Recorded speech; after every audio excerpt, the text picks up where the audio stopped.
Here is the translation of the Chinese text you provided. With all parentheses and their enclosed content removed, I have restructured it to improve readability and narrative flow. The text is presented in paragraphs with clear section breaks. The bolded section headers from the original are preserved for emphasis. You awaken not to sunlight filtering through a window, but to the low roar of wind pressing against hide walls that shudder and strain like living things. Your breath forms small clouds of vapour in the air above your sleeping place. From somewhere in the darkness comes the cry of an infant, its weak sound almost drowned out by the storm's endless howl.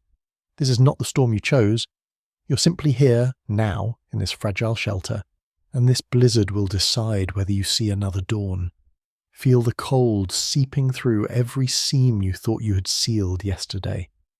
Your sleep-numbed fingers, still stiff, grope for the familiar weight of your heaviest robe. The fire that seemed generous last night now burns low. The carefully gathered pile of wood beside the central fire pit looks smaller now, more precious, a resource to be rationed against the unknown length of this storm.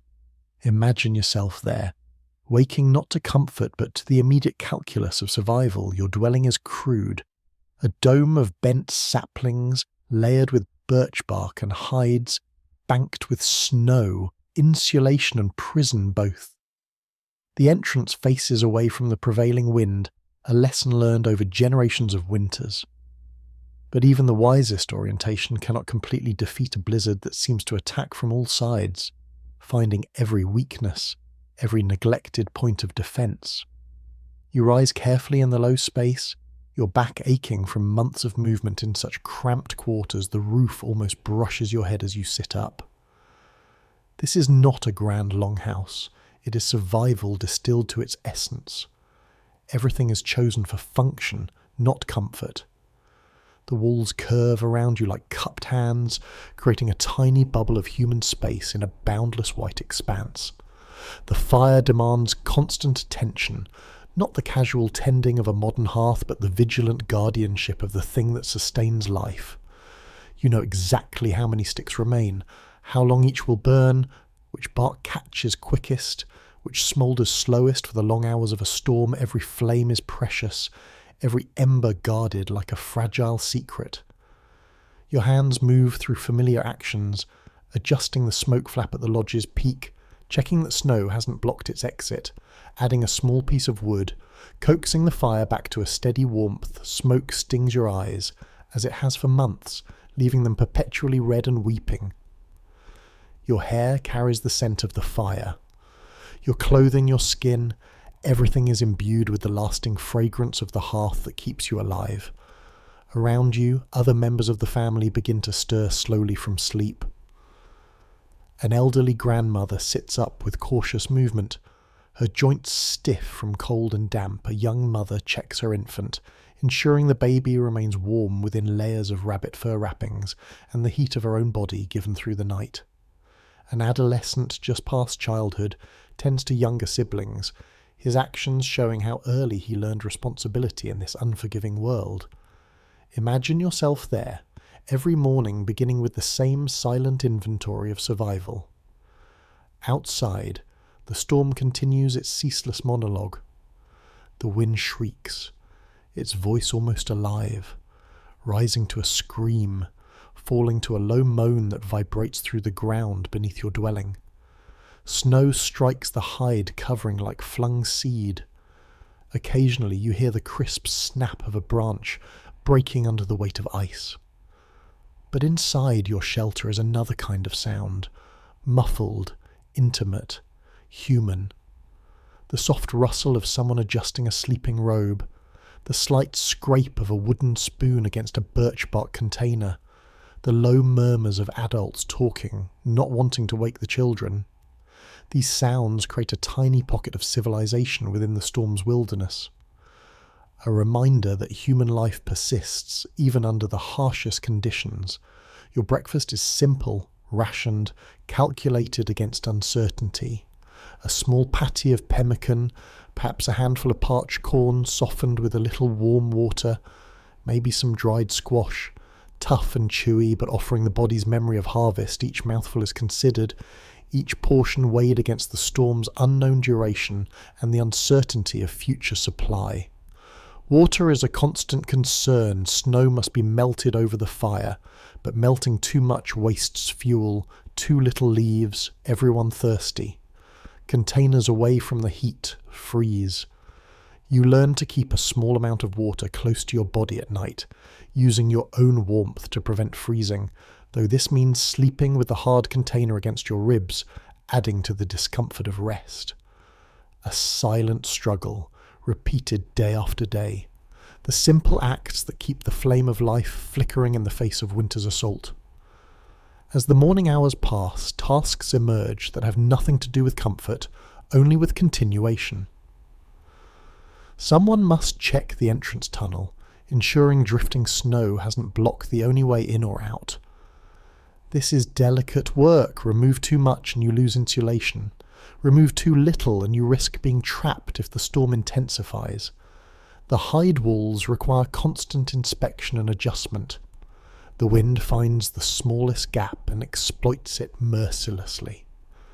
You run your hands over seams, feeling for the infiltration of cold air, then carefully shift the overlapping hides, sometimes stuffing the gap with moss or grass you gathered during the brief preparations of autumn. Your fingers are always cold during this work, growing numb as they perform the precise motions required to maintain the shelter's integrity. Inside the lodge, space is at an absolute premium. Every item has its designated place, not for tidiness but for necessity. Sleeping places must be away from areas where melting snow might drip. Food containers need protection from both freezing and stray sparks. Tools and weapons are stored in carefully chosen spots to avoid dampness or damage from movement in the confined space. The social dynamics of storm-bound survival generate their own tensions and comforts. When several people share a space barely large enough for one to stretch out fully, privacy becomes an impossible luxury. Tempers may flare over small things, someone taking more than their fair share of space near the fire, a child grown too restless during the enforced stillness of long hours, an adult making decisions about rations that affect everyone but cannot be fully debated in such close quarters. Yet these same crowded conditions create an intimacy impossible. In more spacious times, stories are told in whispers that can reach every ear. Songs are hummed so softly they seem to come from the walls themselves. Elders share memories of previous storms, offering both solace and practical knowledge to those experiencing such harshness. For the first time, children learn patience, not through punishment, but through the simple necessity of stillness.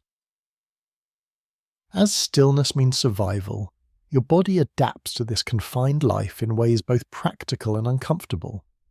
Your muscles cramp from the constant hunching posture demanded by the low ceiling. Your skin grows pale from lack of sunlight, your eyes sensitive to the perpetual dimness broken only by firelight. Sleep becomes fragmented, too cold when the fire is low, too hot when someone builds it up, constantly interrupted by others' needs in the shared small space. Imagine yourself there, understanding that survival is not a heroic feat, but a long, patient endurance of small discomforts. Clothing becomes a complex system, not a simple covering layers trap air for insulation, but also trap moisture from the body, requiring careful management to prevent dampness from turning protection into danger. Outer hides block wind and snow, while inner softer materials lie next to the skin for warmth. But all garments must be periodically dried near the fire, a logistical challenge within the limited space of a storm shelter. This means a constant rotation of damp clothing, creating humid air that makes the confined space feel even closer. Your moccasins are never fully dry. Hide stretches when damp, meaning they feel different each day, sometimes loose enough to let in cold air, sometimes tight enough to restrict circulation. You pack them with insulating grass or moss, but this filler also becomes damp and must be regularly replaced from your dwindling stores. Preparing food in a storm shelter requires innovation and patience. Cooking space is limited to the immediate area around the fire, and smoke must be carefully managed to avoid filling the small interior. Meals are simple by necessity, nothing that requires complex preparation or creates strong odours that could become suffocating in an enclosed space. You learn to appreciate subtle flavours, finding satisfaction in simple combinations, making each small portion feel nourishing to both body and spirit. Water discipline becomes second nature. Every drop is precious, not because of scarcity, but because melting it consumes fuel, and fuel is always finite. You learn to use the absolute minimum needed for drinking, cooking, and basic cleanliness. Personal hygiene reduces to the most essential elements, everyone gradually accepting the smell of smoke, of sweat, of the particular scent people take on when living in extremely close quarters. A silent struggle, repeated day after day, the gradual erosion of comfort, the slow adaptation to hardship as the new normal. The psychological challenges of the storm shelter may be more severe than the physical ones. The days pass with no clear sense of time, only the cycle of sleep and waking, the rhythm of feeding the fire, the regular demands for food and water. The outside world becomes a uniform, hostile white inside, the same familiar faces, the same cramped space, the same limited activities create a sense of suspension, as if normal life has been paused and may never resume.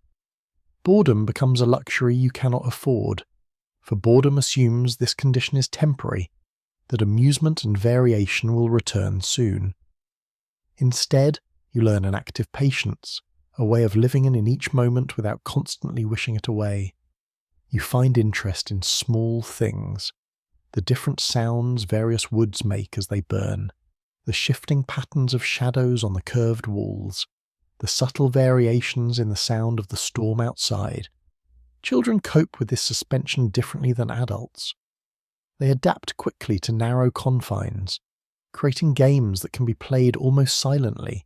In near darkness, they stack small objects in patterns, tell stories with hand gestures, practice skills useful in their adulthood like knot tying or simple weaving. But they are also more prone to restless energy, needing constant gentle guidance to prevent their vitality from disrupting the delicate calm that keeps everyone sane. Elders often become the keepers of continuity during these stormbound periods. Their memories reach back to previous winters, previous storms, previous times when survival seemed impossible yet was ultimately achieved. They offer reassurance, not through false promises that the storm will end soon, but through the deeper comfort of showing that humans have lived through such conditions before and can do so again.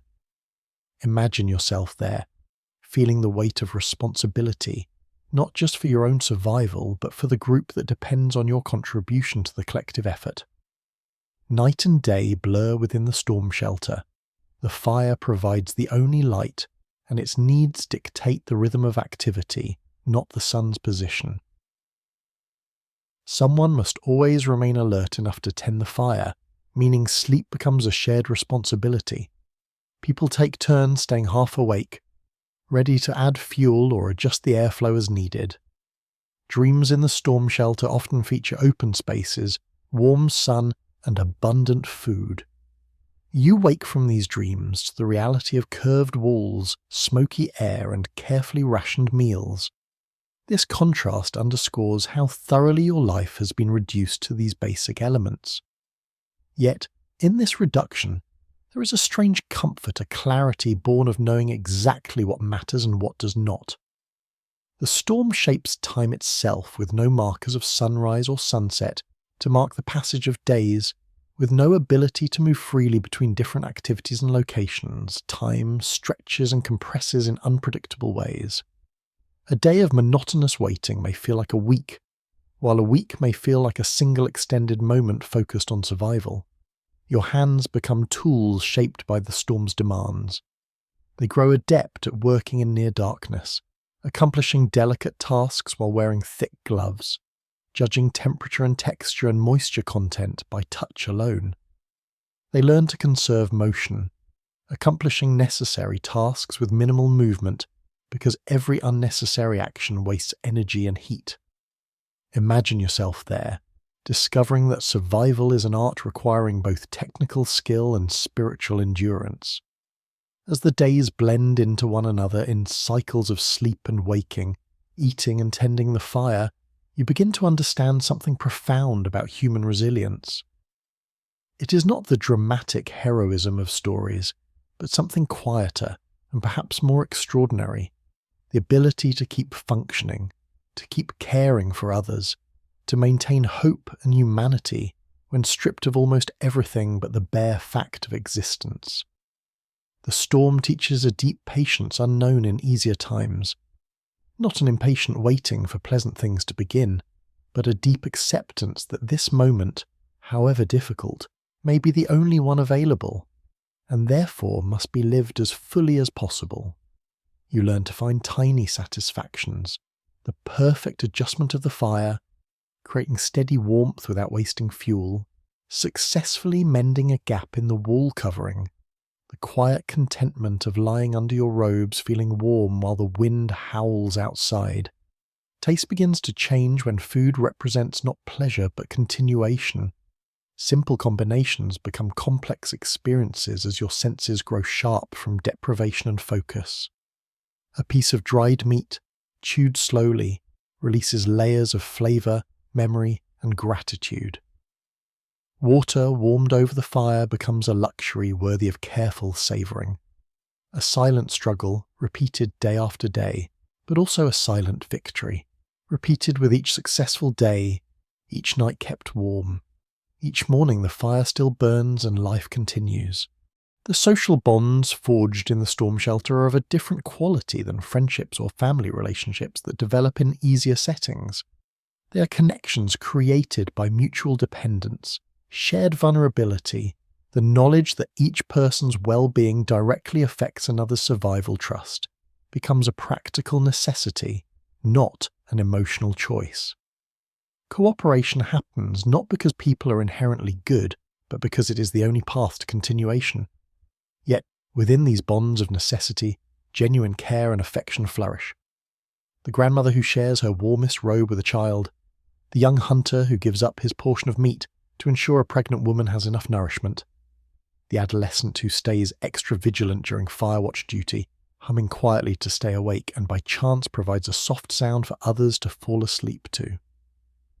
These acts of consideration stem from the recognition that individual survival is impossible, that the group must succeed for anyone to succeed.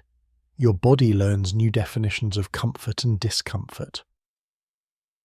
What seemed unbearable on the first day of the storm becomes tolerable by the third, acceptable by the fifth, and almost unnoticed by the second week. The human capacity for adaptation, one of our most remarkable survival traits, reveals itself.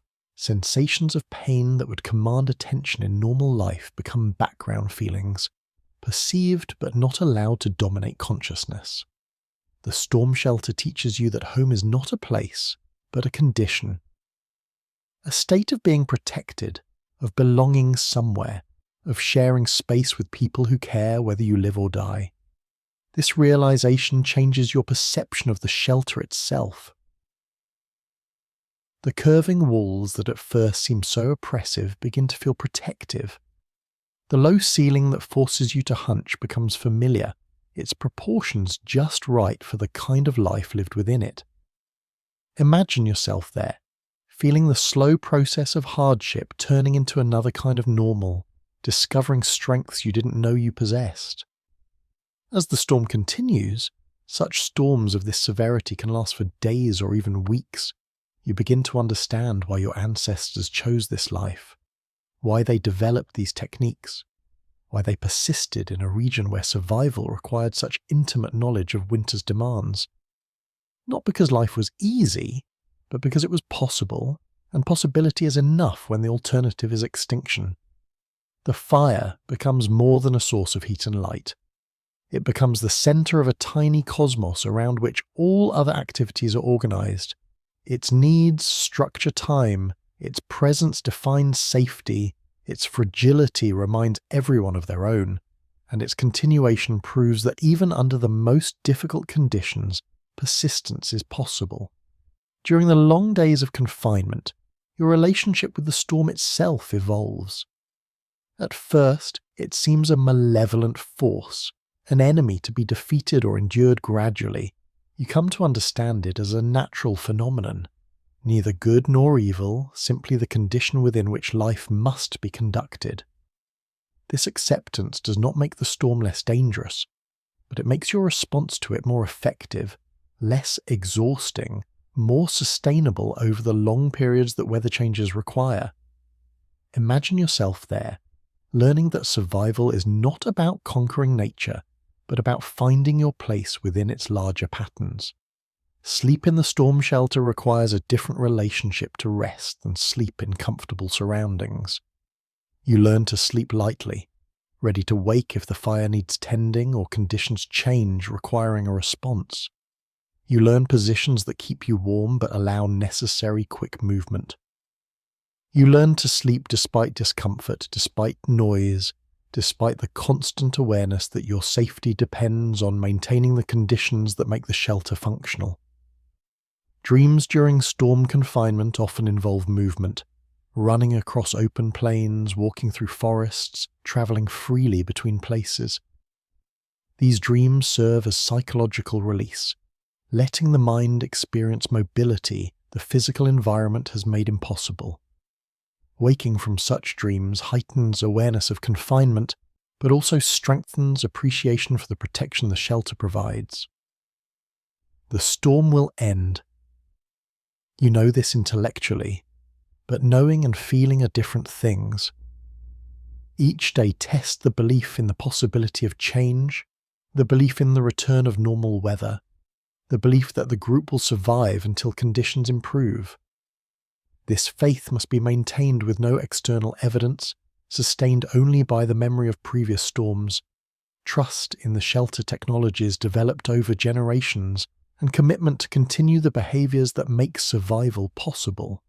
A silent struggle, repeated day after day, but also a silent victory over despair.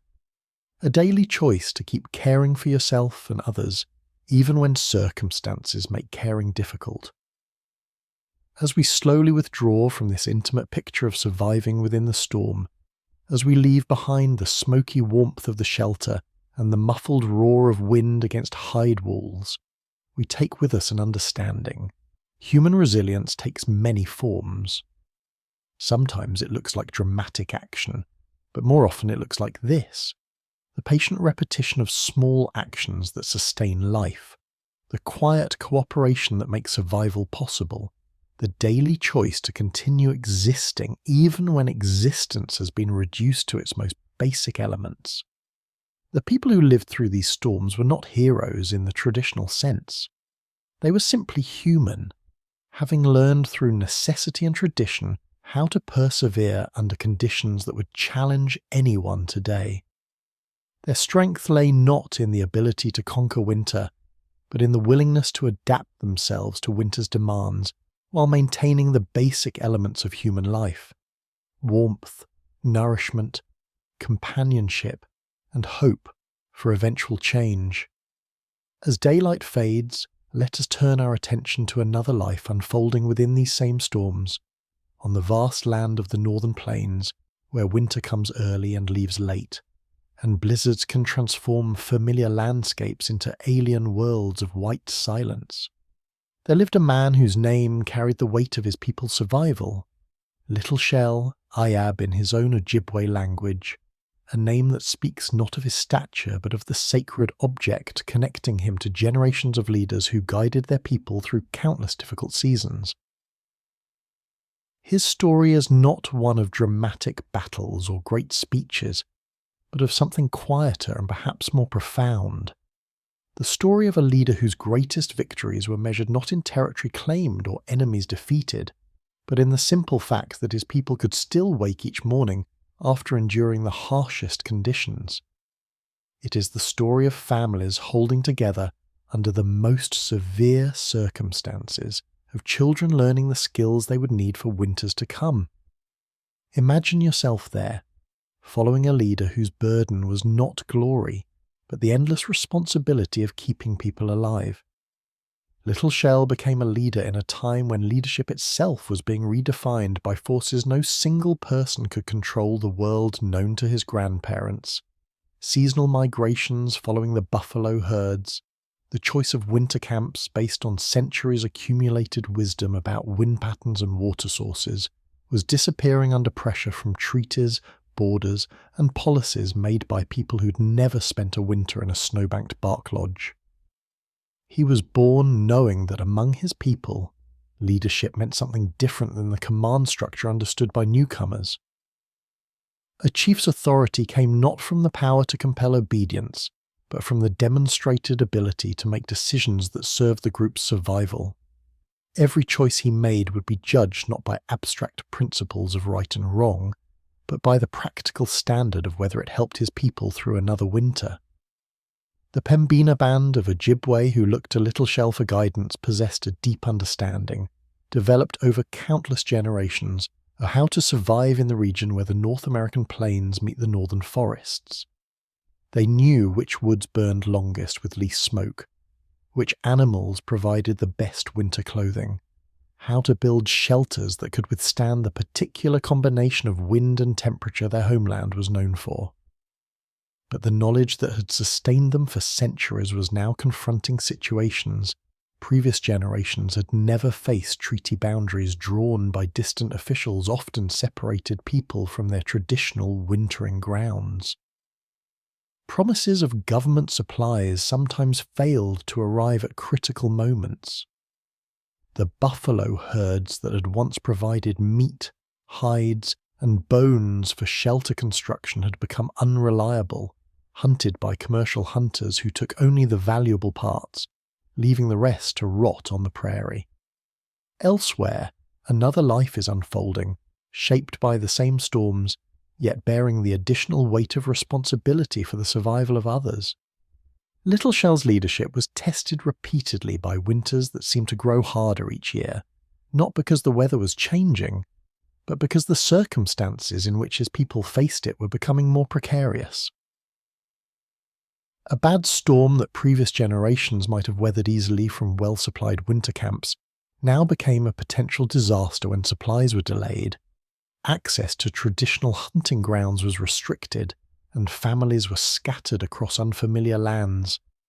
Imagine him in the depths of an unusually harsh winter, moving between the scattered shelters of his band, checking on families, assessing supplies, deciding when to move and when to stay put. His own comfort was always secondary to his responsibility. While others could focus entirely on their immediate survival needs, he had to maintain awareness of the larger picture, which families had sufficient food stores, which shelters needed reinforcement, which hunters were faring well, which were struggling. The burden of leadership in winter camp was especially heavy because mistakes had immediately visible consequences. A wrong decision about where to establish a winter dwelling could expose a family to dangerous winds. A miscalculation about food supplies could mean watching children grow thin while waiting for hunting conditions to improve. A failure to maintain cohesion within the group could cause families to strike out alone, reducing everyone's chances of survival.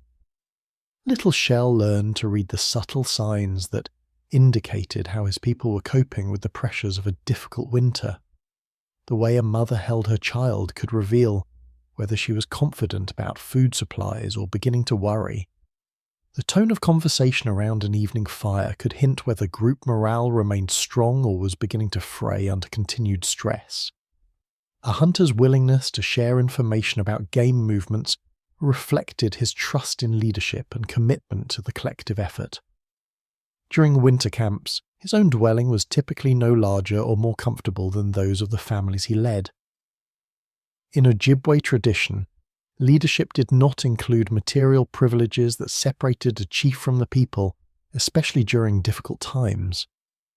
If anything, a leader was expected to take less when food was scarce, to forego personal comfort when others had greater need, to stay awake longer and worry more deeply about problems affecting the entire group. A silent struggle, repeated day after day. The burden of making decisions when all viable options carry risk. The art of winter leadership required skills that were rarely dramatic but always essential. Little Shell had to be able to judge the mood of his people accurately enough to know when they could endure more hardship and when they needed some relief from the constant pressure of survival. He had to know the capabilities and limitations of individual families well enough to make assignments and demands they could actually fulfill. He had to maintain his own emotional stability, despite the constant pressure of knowing his decisions could determine life or death. During the long nights of winter storms, when families huddled in their separate shelters, Little Shell would often walk through camp despite the dangerous conditions, checking on elders, making sure no family was struggling in isolation, carrying messages and encouragement between lodges. These visits had practical purposes. They allowed him to identify problems before they became crises, to redistribute resources when necessary, to coordinate activities that required group cooperation. But these visits also had a deeper purpose. They reminded people that they were not alone in their individual struggles, that someone cared about their welfare, that their survival mattered to the larger community. During storms that could last for days, isolating families in their separate shelters, these connections became lifelines for morale as vital as supplies were for life. The knowledge Little Shell possessed was not written in books or preserved in formal documents. It lived in his memory and in the memories of the elders who taught him, which valleys offered the best protection from north winds, which tree species indicated reliable water, how to judge the severity of an approaching storm by animal behavior, and the quality of light on the horizon. This traditional knowledge was being complicated by the changing circumstances of his people's lives. Treaties and government policies sometimes forced them to winter in areas their ancestors had avoided, places where old techniques of dwelling construction or food preservation might not work as well. Little Shell had to constantly adjust traditional wisdom to new situations, testing whether ancient methods would succeed in unfamiliar environments. Imagine yourself there, learning that leadership is not about having simple answers, but about maintaining hope when answers are hard to find. Little Shell's relationship with US government officials, who were increasingly involved in his people's affairs, was complicated by a fundamental difference in understanding the challenges of winter survival. Officials living in heated buildings with access to reliable supply chains struggled to comprehend the life or death significance of seemingly minor policy decisions, delaying promised blankets, restricting hunting in traditional areas, demanding relocation during the season when travel was most dangerous. Little Shell spent considerable time trying to explain these realities to men who had the power to make decisions affecting his people's survival but often lacked the experience to understand the consequences of those decisions. He became adept at translating the Emedith. These periods often revealed his deep understanding of human nature and his skill in managing the social dynamics that could mean the difference between a winter camp that maintained community cohesion and one that fractured under strain. The stories told around winter fires during Little Shell's time as leader often reflected the particular challenges faced by his generation. Traditional tales of surviving harsh winters were supplemented by new stories about adapting to changed environments, finding ways to maintain cultural continuity under external pressure, about the importance of staying flexible without abandoning fundamental principles. Elsewhere, another life is unfolding, shaped by the collision of ancient wisdom and modern circumstances. Little Shell's own family life was inevitably affected by the demands of his leadership responsibilities.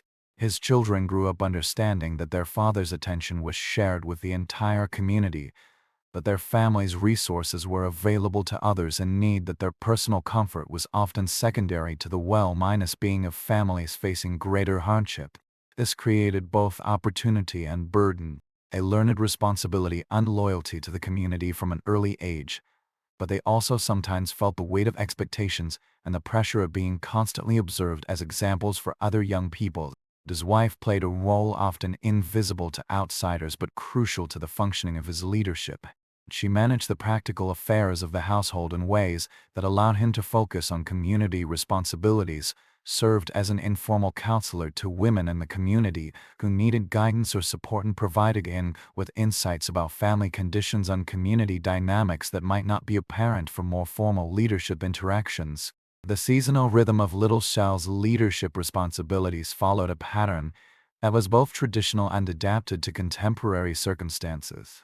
Summer months involved extensive travel for negotiations with Evernet officials, meetings with other tribal leaders, and securing resources for the coming winter. Autumn was a critical time for establishing winter camps, organizing hunting parties, and ensuring families were prepared for the harsh months ahead. It was during the winter months themselves that Little Shell's leadership faced its most severe tests, when storms isolated communities for days or weeks, when food supplies dwindled, when illness spread among people living in close quarters, when the pressure of survival strained relationships and patience. These were the moments when the quality of leadership became most apparent and most critical. A silent struggle, repeated day after day. The challenge of maintaining hope and solidarity when external circumstances make both difficult to sustain. The legacy Little Shell hoped to leave was not measured in claimed territory or battles won, but in his people's ability to continue as a community. He understood that the specific challenges his generation faced might be different from those future generations would encounter, that he believed the skills and values that made survival possible, cooperation, adaptability, the combination of respect for traditional knowledge and willingness to learn new methods, would remain meaningful regardless of changing circumstances. His influence on the young people of his community was especially important during winter camps, when the enforced closeness of extended confinement provided opportunities for intensive teaching and learning. The survival skills he passed on were not merely technical knowledge about shelter building or food preservation, but a deeper understanding of how communities support each other in difficult times, how personal sacrifice serves the collective good, how tradition and innovation must be balanced to meet new challenges. The final years of Little Shell's active leadership were affected by increasing pressure from government policies seeking to fundamentally change his people's way of life, the boarding school system that removed children from families, the allotment policies that broke up collective land ownership, restrictions on traditional religious practices. All these changes threatened the cultural foundations on which traditional winter survival depended. Little Shell's response to these pressures was characteristically pragmatic. He recognized that some change was inevitable, that his people's survival might require adaptation to new circumstances, but he also worked to preserve the elements of traditional knowledge and community organization he believed would remain necessary no matter how external conditions changed. As his leadership role gradually passed to younger members of his community, Little Shell could look back on winters that had been endured, families that had held together, traditions that had been preserved despite enormous pressures to abandon them. His legacy lived not in monuments or official recognition, but in practical knowledge that continued to help people survive, in community bonds that persisted despite efforts to break them, in the quiet resilience as his people adapting to changed environments without losing their fundamental identity. Imagine yourself there, understanding that some victories are measured not in dramatic moments, but in the simple continuation of life itself. The blizzards that tested Little Shell and his people weren't within meteorological events, they were symbols of all the forces threatening to overwhelm small communities trying to maintain their way of life in the face of vast historical change. His leadership during these storms, both literal and metaphorical, shows, but survival often depends not on dramatic heroism, but on the quiet persistence of people who refuse to give up, who continue to care for each other even when caring is difficult, and maintain hope even when the immediate future seems uncertain. As we leave Little Shell's story, as we leave behind the winter camps where he made decisions affecting entire families, survival, but take with us a humbling yet profound understanding of leadership. His life shows that true leadership lies not in commanding others, but in accepting responsibility for their well-being, not in avoiding difficult decisions, but in making them fully aware of their consequences, not in seeking personal glory, but in serving something larger than oneself. The winters Little Shell helped his people endure were harsh by any measure. It was the quality of care people gave one another, the wisdom that guided their preparation and response, the community bonds that provided strength no individual could possess alone, that made survival possible. And if history connects directly to our own lives, reminding us that we too depend on others for our survival, that we have responsibilities to our own communities, that we too must find ways to persevere through difficulties that sometimes seem overwhelming. Now, let us drift from the daily struggle toward mystery, toward the quiet puzzle of snow itself. There is something almost magical in the transformation, the same substance that falls from the sky, burying villages, freezing rivers, making travel impossible and survival desperate, can be shaped by human hands into walls that preserve life. No, both killer and savior, enemy and ally, existing in the same crystalline form yet serving opposite purposes depending on human knowledge and skill. Imagine yourself kneeling in the biting cold, your breath forming clouds, pressing snow into blocks with your bare hands, each block carefully shaped and placed, building a wall between your family and the storm raging outside. The very element threatening to end your life becomes, through ancient wisdom and patient labor, the foundation of your survival. This is the central puzzle of winter dwelling, the alchemical transformation of danger into protection. Feel the contradiction in your hands as you work. The snow that numbs your fingers is the same substance that will keep your children warm tonight. Each handful packed into place carries this duality: crystalline death and crystalline salvation, unified in molecular structure yet divided by human intention and understanding. The irony cuts deeper than the wind. To build the barrier that will preserve life, you must expose yourself to winter's deadly touch. The physics of this transformation gradually reveal themselves to those who work with snow across multiple seasons.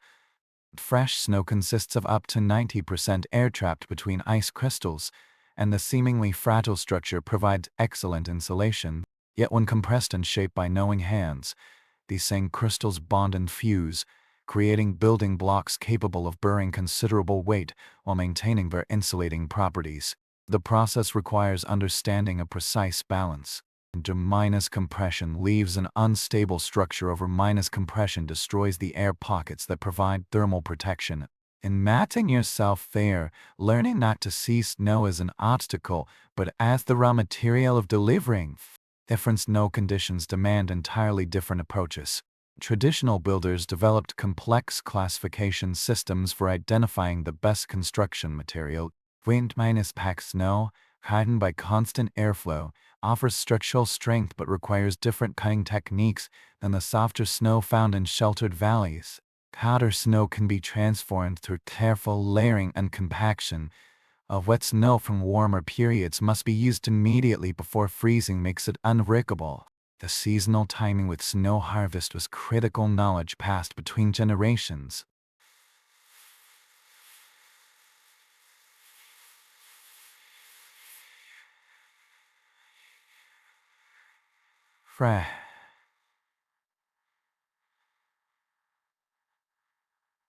Master builders could read the history of weather patterns and the texture and color of available snow, understanding how temperature fluctuations and wind patterns had affected its structural character.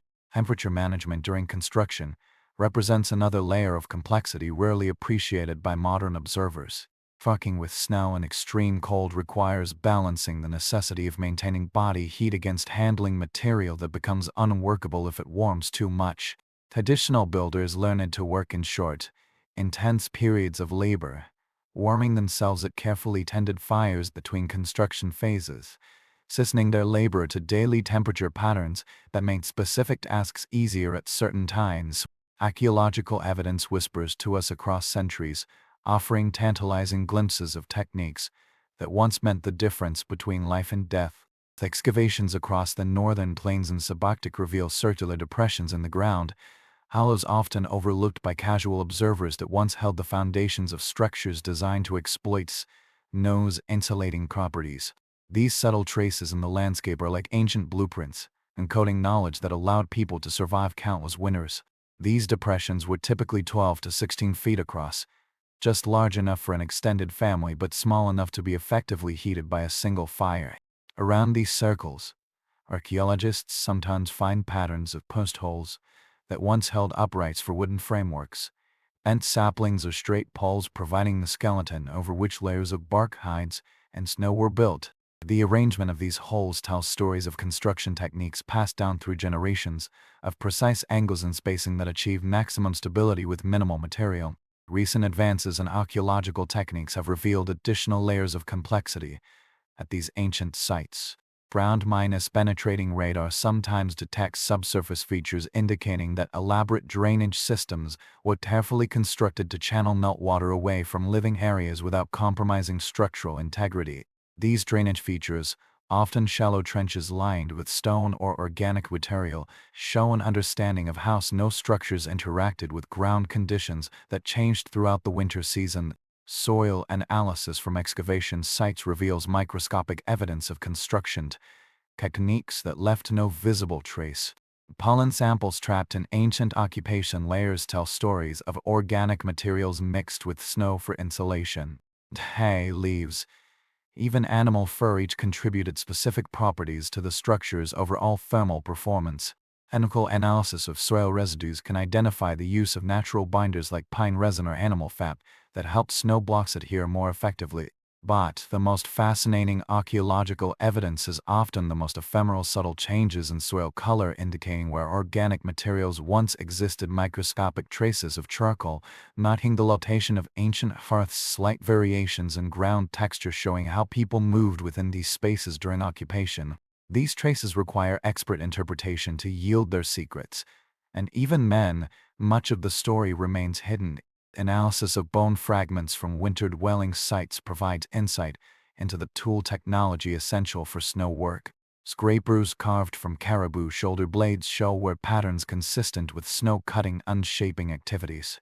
Etwood pieces modified into measuring tools suggest standardization of snow block dimensions, which would have improved construction efficiency and structural performance. Even broken bone shards can provide clues about ad hoc tools created when primary tools were damaged or lost.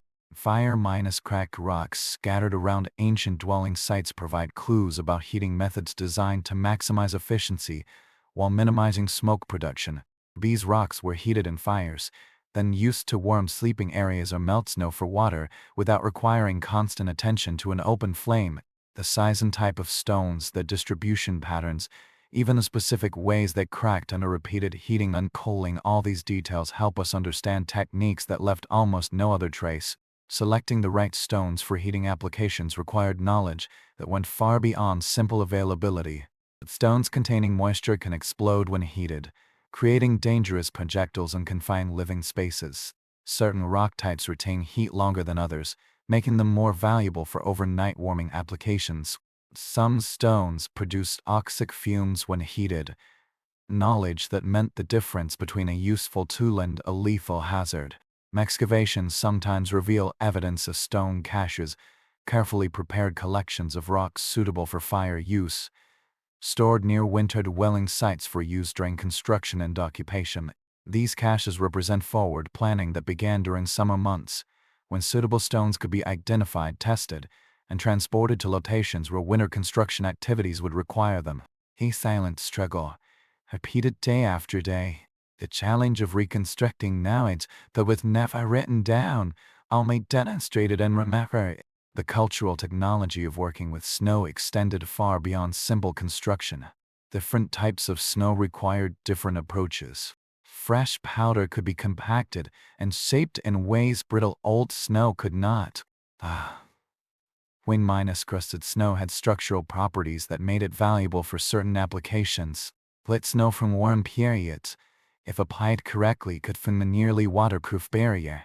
This knowledge was not encoded in written manuals, and in the trained senses of people who had worked with winter materials all their lives. Traditional snow workers developed almost preternatural abilities to assess snow conditions through subtle sensory cues. They could determine structural properties by listening to the sounds snow made when stepped on, cut, or struck with a tool. The visual appearance of a snow surface revealed information about internal crystal structure that determined workability and bonding properties. Even the smell of snow could provide clues about temperature, history, and contamination affecting its suitability for construction use. The vocabulary traditional cultures developed for describing different snow conditions reveals the complexity of their understanding. Languages originating in snow-dependent societies often contain dozens of specific terms for snow conditions, each describing a unique combination of factors determining appropriate use. These linguistic distinctions represent accumulated knowledge about correlations between observable characteristics and performance properties, correlations that could mean the difference between successful construction and structural failure.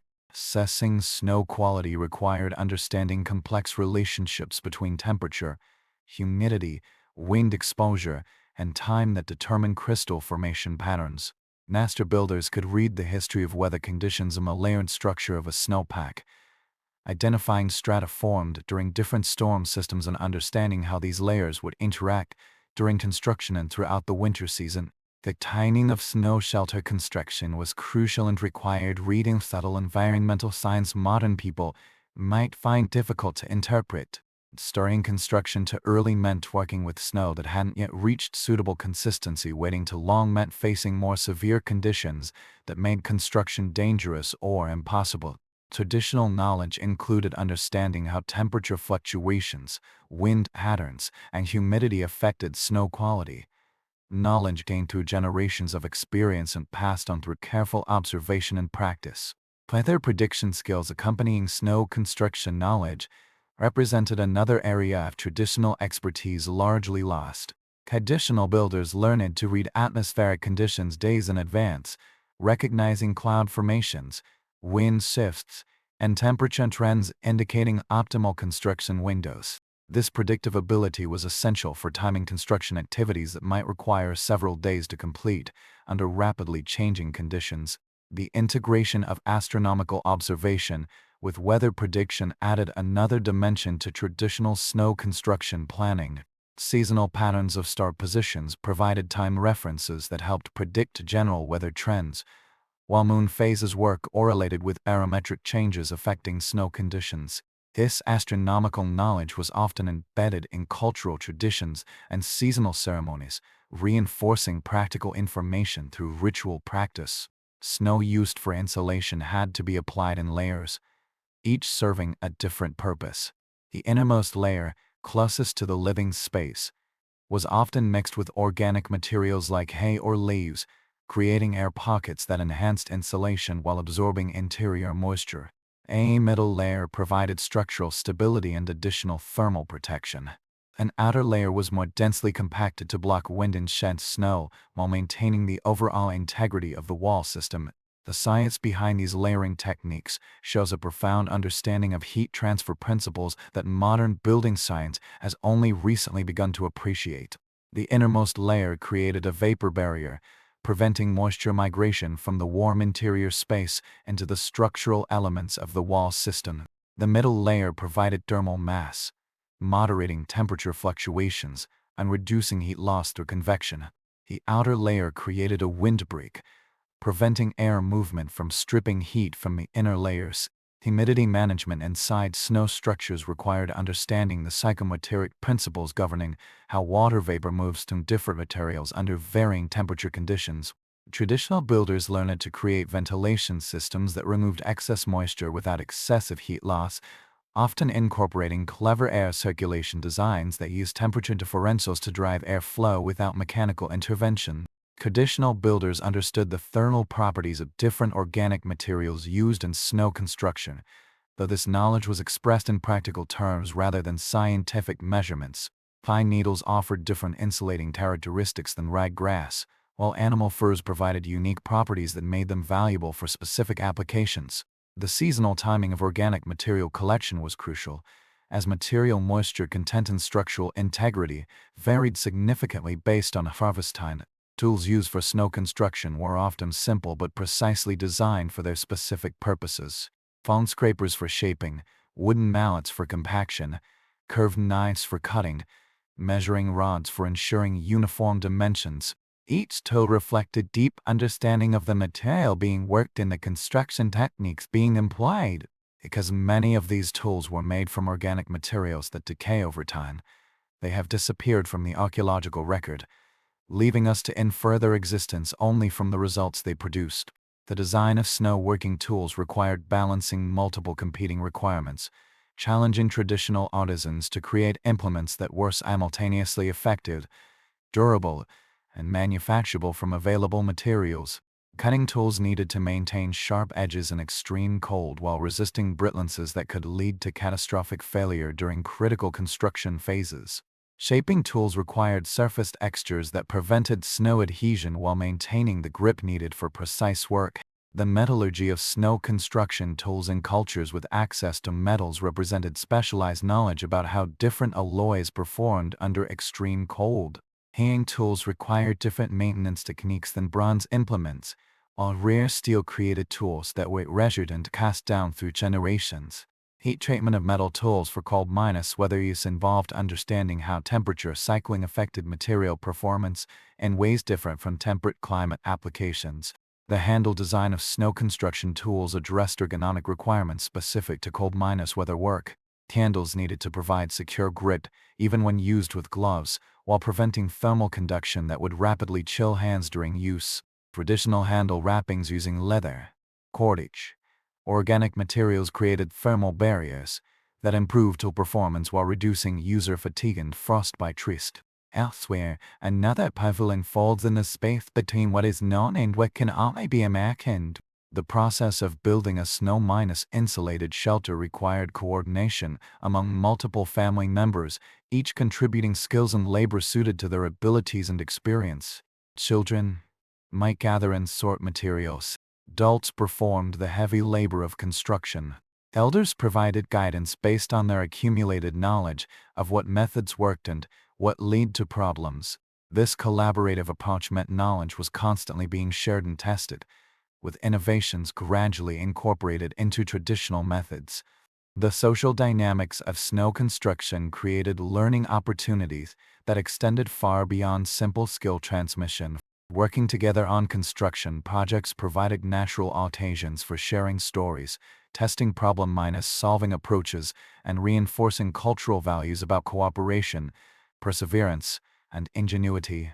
These activities strengthened family bonds that were crucial for maintaining harmony during the winter confinement months after construction was complete. Quality control during snow construction required establishing standards and inspection procedures that ensured structural integrity without unnecessarily slowing construction progress. Experienced builders developed techniques for quickly assessing individual snow block quality, adequacy of mortar joints, and overall stability of developing structures. These quality control methods were often embedded in construction rituals that combined practical assessment with cultural tradition. The project management skills necessary to coordinate complex snow construction activities included resource allocation, task scheduling, and contingency planning that accounted for rapidly changing weather conditions. Traditional builders learned to organize construction sequences to maximize progress during favorable conditions while providing flexibility to respond to unexpected weather changes or material availability issues. Glennon often specialized in interior work, creating efficient layouts for sleeping areas, storage, and cooking spaces, designing ventilation systems that managed smoke and humidity without losing heat, arranging family quarters to make confined winter life bearable for extended periods. Their knowledge included not just construction techniques, but also human factors that determined whether a winter shelter supported family harmony or created tensions that could threaten group survival. The interior design principles governing traditional snow shelters reflected deep understanding of proxy mix the behavioral reactions humans act as spatial arrangements that influence social dynamics during forced close contact. Sleeping arrangements needed to balance warmth requirements with privacy needs. Storage solutions had to maximize space efficiency while ensuring access to essential items. Flat areas required adequate light and ventilation while minimizing heat loss. Ergonomic considerations in interior design address the physical challenges of living long periods in confined spaces. Ceiling height calculations needed to provide adequate headroom while minimizing the volume requiring heating. Floor designs incorporated drainage and insulation characteristics that prevented moisture problems while maintaining comfort. Wall configurations created acoustic properties that reduced the psychological stress of sustained close contact. The psychology of color, texture, and lighting inside snow shelters was well understood by traditional designers, though expressed in practical rather than theoretical terms. Light minus colored interior surfaces reflected available light to create brighter living conditions, while texture variations provided visual interest that reduced the monotony of long confinement. Even in structures purely oriented toward survival, decorative elements were considered necessary for maintaining mental health during difficult times. Men typically focused on structural elements, framework construction, wall raising, exterior finishing, and the heavy labor of moving and compacting snow. But these gender distinctions were flexible, varied between groups, and adapted to situations where individuals might need to perform tasks outside their usual specialty. In emergencies, anyone might need to know any aspect of shelter construction. The engineering principles governing structural snow construction required understanding load distribution, foundation stability, and material performance with a knowledge base comparable to contemporary building professionals. Traditional builders learned to calculate load minus bearing capacities using empirical methods that accounted for snow's unique properties as a building material. Foundation design principles address the challenges of building on frozen or unstable ground conditions that changed throughout construction and occupation. The structural analysis techniques used by traditional builders included visual inspection methods for detecting stress concentrations, deformation patterns indicating impending failure, and preventive reinforcement strategies that extended structure life under challenging conditions. These analytical skills were developed through experience with both structural successes and failures, creating a knowledge base constantly updated through practical application. The integration of structural and thermal design requirements created complex optimization problems that traditional builders solved through iterative design processes refined over many generations. Wall thickness had to balance structural strength requirements with thermal performance goals. Wide and window openings needed to provide adequate lighted access without compromising overall structural integrity or insulation. The cultural transmission of snow construction knowledge involved more than verbal instruction. Children learn it by watching adults work, gradually taking on more complex tasks, making mistakes in low-risk situations where errors could be corrected without disastrous consequences. His hands- on learning created deep intuitive understanding that went beyond what language alone could convey. The pedagogy of traditional snow construction education emphasized experiential learning, engaging multiple senses and learning styles. Students learned to assess snow conditions through touch, sight, sound, eating, smell, developing sensory discrimination abilities crucial for master-level performance. This multisensory approach created robust knowledge accessible even under the stressful conditions of actual survival situations. Assessment methods in traditional snow construction education involved progressive challenges testing both technical skills and judgment. Beginners might be asked to select appropriate snow for simple tasks, while advanced students faced complex building challenges requiring integration of multiple skill domains under realistic time and weather constraints. These assessments provided feedback guiding continued learning while identifying individuals with talent for advanced specialization. The mentorship relationships supporting snow construction skill development created social bonds that extended far beyond technical training. Third builders often develop lifelong relationships with their students, providing ongoing counsel and support, helping junior builders avoid dangerous errors while encouraging continued skill development and innovation. Imagine yourself there, participating in a form of education where failure meant not a poor grade but possible death. Archaeological evidence shows that different cultural groups developed strikingly different methods for utilizing snow for shelter construction. These approaches reflected their specific environmental conditions, available materials, and cultural preferences. Groups living in areas of heavy snowfall developed techniques for managing large snow volumes, while those in regions with less but more consistent snow focused on maximizing insulation with limited material. Regional variations in snow construction techniques reveal the influence of local environmental factors on technological development. Arctic coastal peoples developed methods accounting for wind-packs, no conditions, unlimited wood, while inland forest peoples created techniques utilizing abundant organic materials and more protected construction sites. Mountain peoples faced unique challenges of rapidly changing weather conditions and developed portable construction methods that could be implemented quickly. The cultural exchange of snow construction techniques happened through trade relationships, intermarriage, and seasonal migration patterns that brought different groups into contact during construction periods. These exchanges lead to hybrid techniques combining methods from different traditions, often creating innovations superior to any original technique.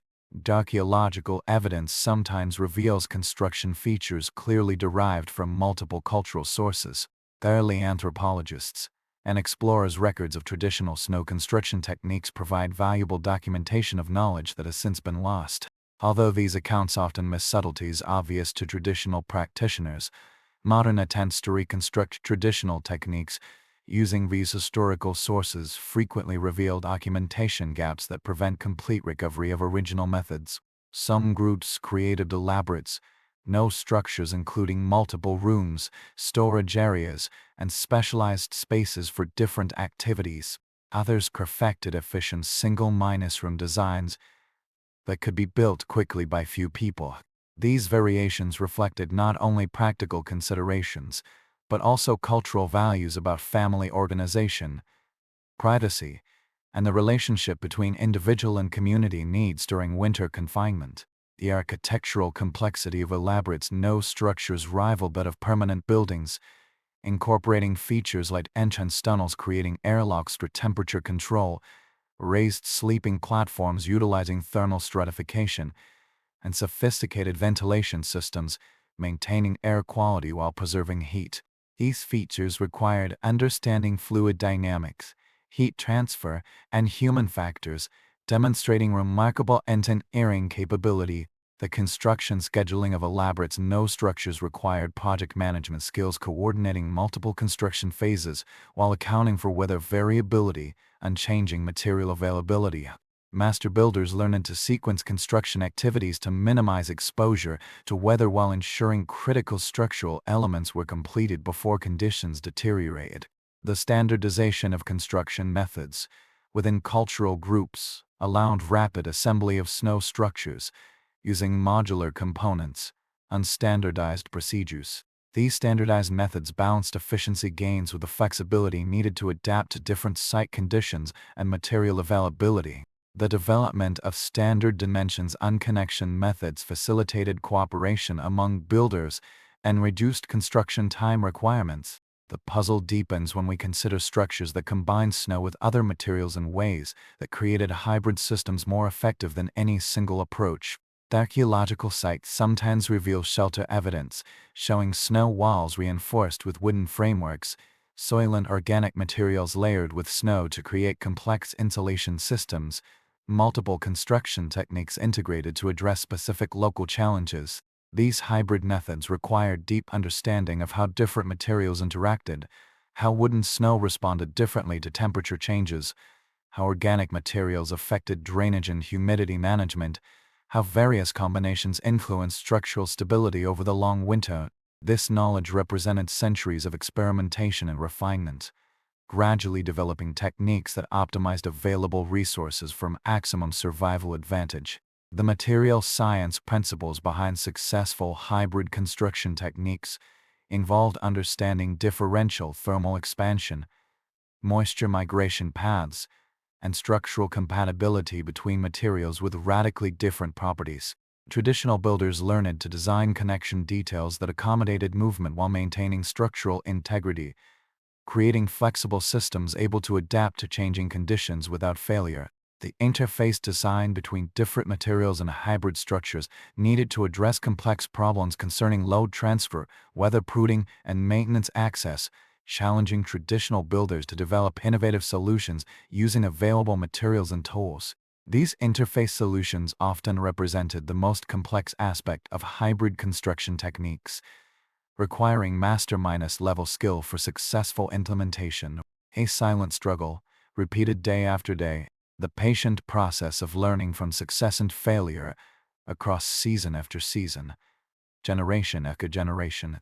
Perhaps the most intriguing aspect of snow shelter archaeology is what it reveals about the relationship between function and beauty in survival technology. Even structures designed purely for survival often show evidence of decorative elements. Artistic embellishments serve no practical purpose yet enhance the psychological experience of living in harsh conditions within confined spaces. These aesthetic elements carve decorations on wooden framework pieces, carefully arranged patterns and stone foundations, symbolic elements incorporated into constructions suggest people understood that survival includes not just physical needs, but the emotional and spiritual needs essential for maintaining human dignity and hope during extremely difficult times.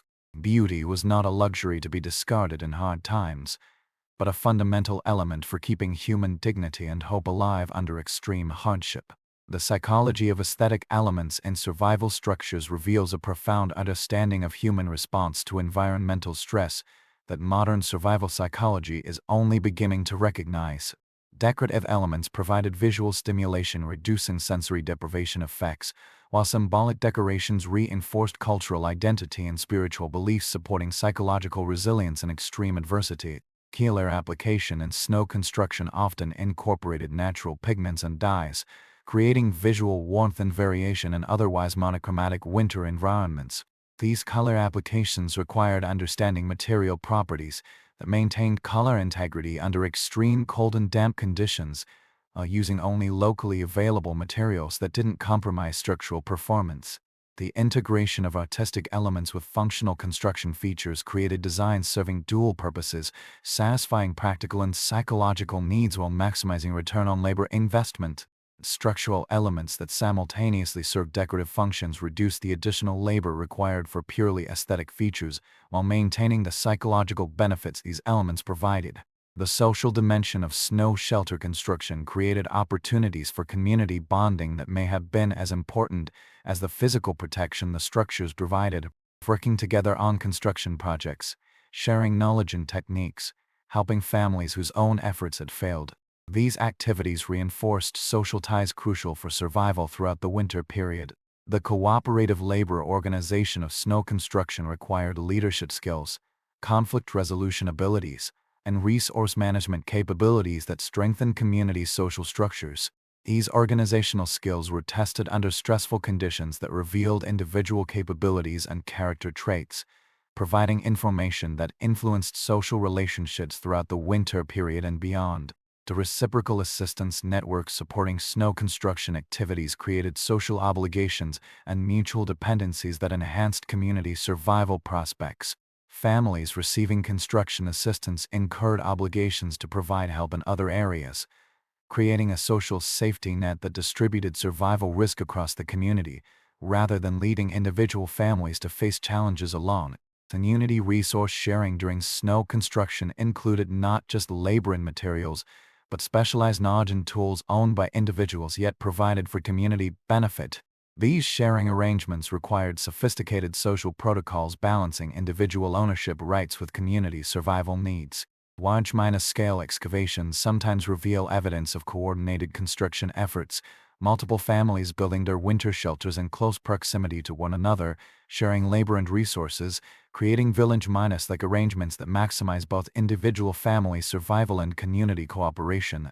These settlements required planning and organization beyond individual family needs, demonstrating sophisticated understanding of how winter survival could be enhanced through community-level coordination.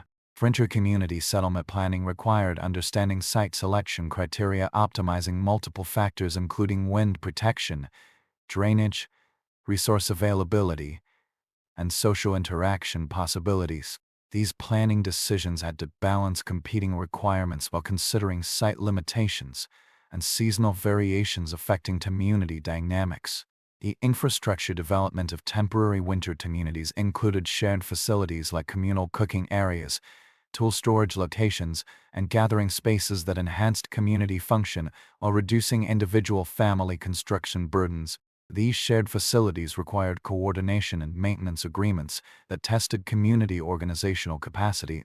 The governance structures emerging in temporary winter communities addressed resource allocation, conflict resolution, and decision-making requirements arising during construction and occupation.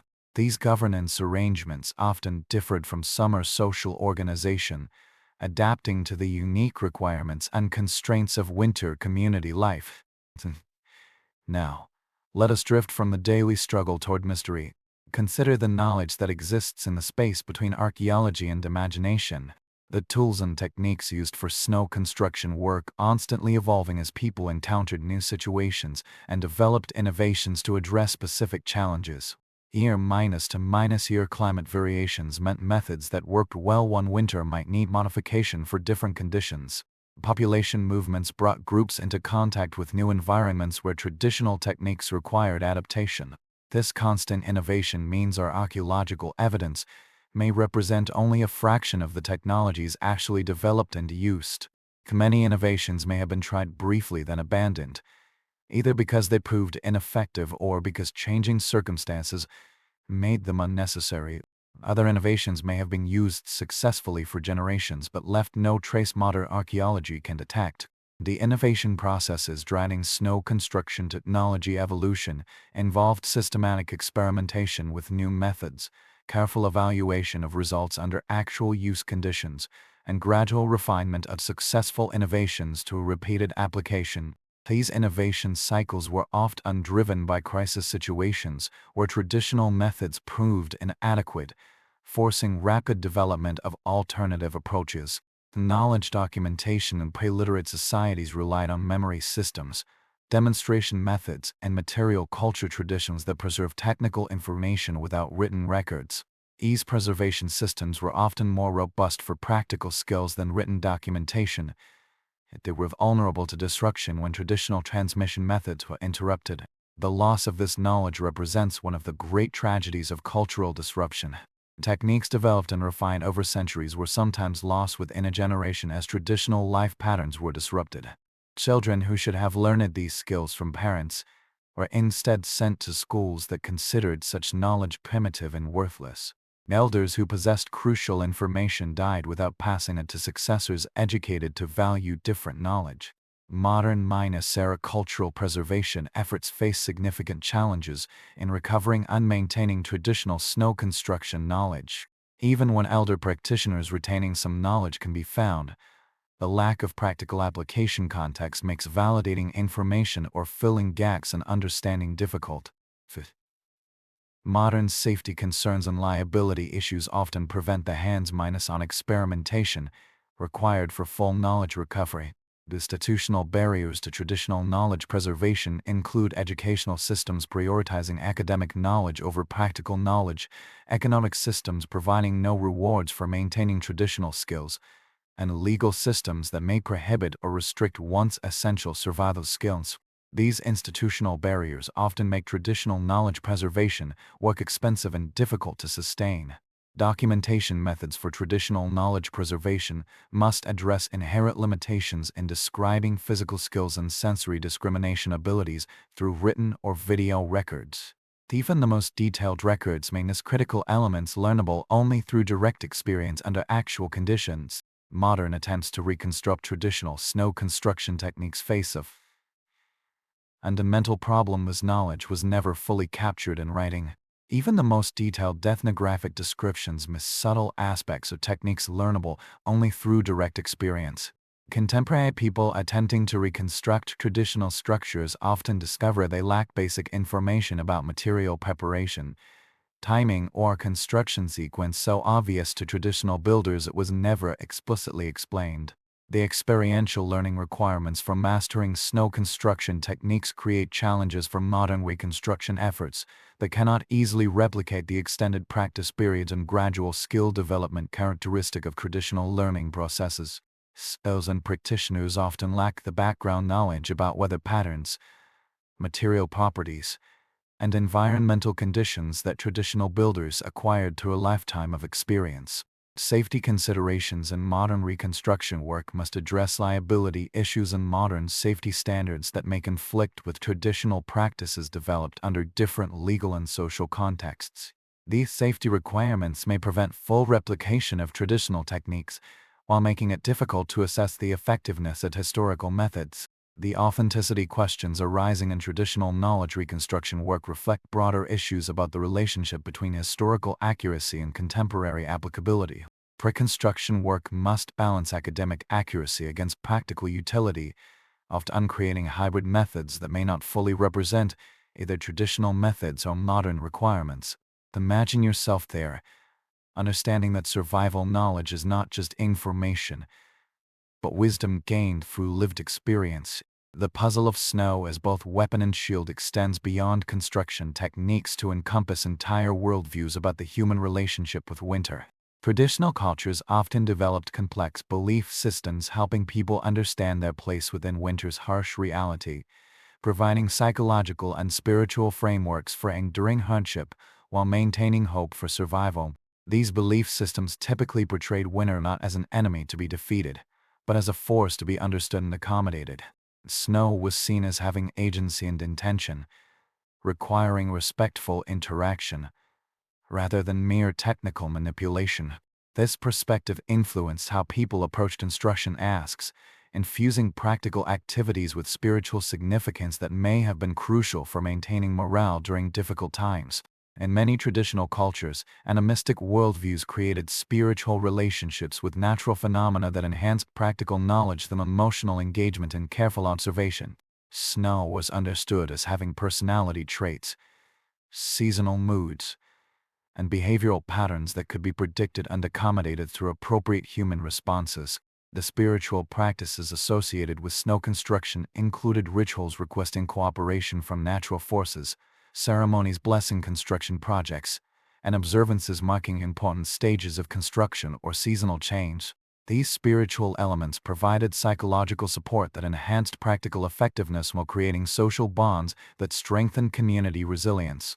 Stories told around winter fires often featured snow as a character with its own motivations and personality, sometimes helpful, sometimes dangerous, always demanding respect and careful attention. These stories served not just as entertainment, but as vehicles for transmitting practical knowledge about reading snow conditions, understanding weather patterns, and making appropriate responses to changing environments. The narrative structures embedding practical knowledge in cultural stories created memory aids, enhancing knowledge retention while making technical information more accessible to learners with different learning styles. Stories provided context and meaning that made isolated facts easier to remember and apply under stressful conditions. The metaphorical frameworks in traditional stories often encoded sophisticated technical knowledge in forms that were memorable and culturally meaningful. Snow construction techniques might be described through metaphors about cooperating with natural forces, battling hostile elements, or partnerships between human skill and environmental resources.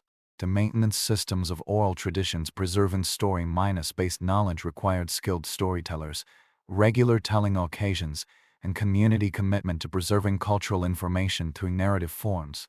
These preservation systems were often more engaging than formal instruction, but required social continuity to maintain their effectiveness across generations.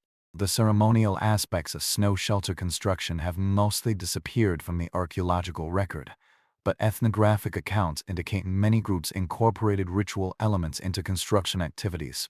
These rituals served multiple purposes. They helped coordinate group labor, provided spiritual protection for the construction process, and reinforced community bonds through shared participation in meaningful activities. Construction rituals often included ceremonies blessing tools and materials, seasonal rites marking optimal construction timing, and completion celebrations reinforcing community ties and shared accomplishment. These ritual elements created social meaning that enhanced the practical effectiveness of construction activities while strengthening cultural continuity.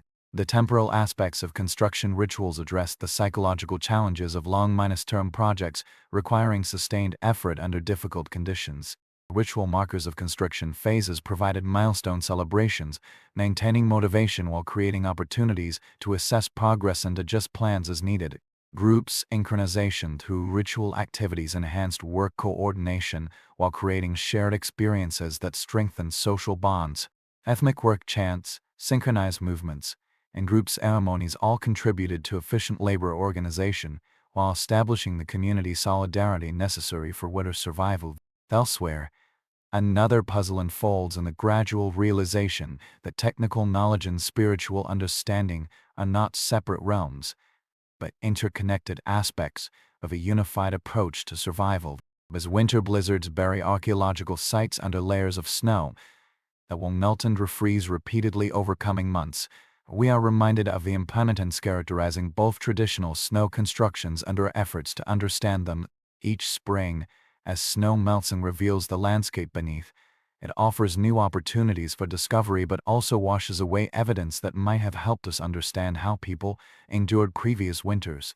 This impermanence was built into traditional snow construction from the beginning. Unlike stone or earth structures intended to last for years, snow shelters were designed for single-season use, temporary accommodations when other types of shelter were impossible. Their builders understood they were creating temporary solutions to temporary problems, investing their labor into structures that would inevitably disappear with the changing seasons. The philosophical implications of building with impermanent materials created unique perspectives about the relationship between human effort and natural cycles. Traditional builders accepted transience as a fundamental aspect of their construction activities, focusing on seasonal effectiveness rather than permanent achievement. This acceptance of impermanence may have created psychological resilience that enhanced survival prospects during difficult periods. Design strategies embracing impermanence often created structures more flexible and adaptable than permanent building approaches. Temporary construction could be modified during its use, adapted to changing conditions, and abandoned when no longer needed without representing lost investment in permanent infrastructure. Yet this impermanence did not make the structures less important or their construction less skillful. The temporary nature of snow shelters required techniques that could be implemented quickly when needed using materials that were readily available, creating effective protection without requiring permanent commitment of resources or labor. In some ways, this made snow construction more sophisticated than permanent construction because it required achieving maximum effectiveness with minimum investment. The efficiency demands of temporary construction created design pressures permanent building projects might not generate. Snow builders had to optimize every aspect of their techniques for maximum return on investment, because wasted effort couldn't be justified by long-term use. This efficiency pressure often led to elegant solutions achieving multiple objectives through single design elements. Resource optimization in temporary construction required understanding trade-offs between construction investment and performance benefits that balanced immediate survival needs against longer-term resource conservation. These optimization decisions were complicated by uncertainties about weather conditions, material availability, and construction time requirements. And knowledge required for snow construction was itself somewhat impermanent, requiring constant practice and reinforcement to maintain proficiency. Even individuals who once possessed these skills could lose them, if not regularly used. This placed pressure on communities to provide opportunities to learn and practice construction techniques, even in years when they might not be immediately necessary for survival. Skill maintenance systems in traditional communities included practice sessions, demonstration projects, and mentorship programs that maintained construction capabilities during periods when they weren't needed for actual survival. These maintenance activities required community resource investment and knowledge preservation that competed with other survival priorities. The seasonal cycles of skill development created learning opportunities during favorable construction periods and had to be maximized to maintain community capabilities for emergency situations. These learning cycles required coordinating practical construction, each with educational objectives, that prepared community members for future challenges. The knowledge refresh activities included rebuilding demonstration projects, competitive construction challenges, and collaborative problem-solving exercises that maintained skills while testing innovations and improvements.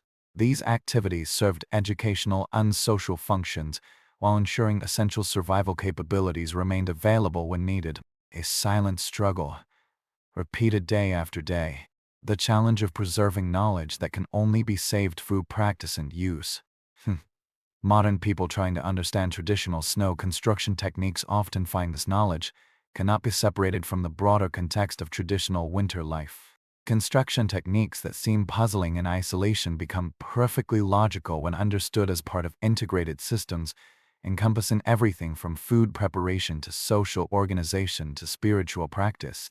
For example, the layout of a traditional snow-insulated shelter reflected not just thermal efficiency, but social structures determining how families organize themselves during forced close contact.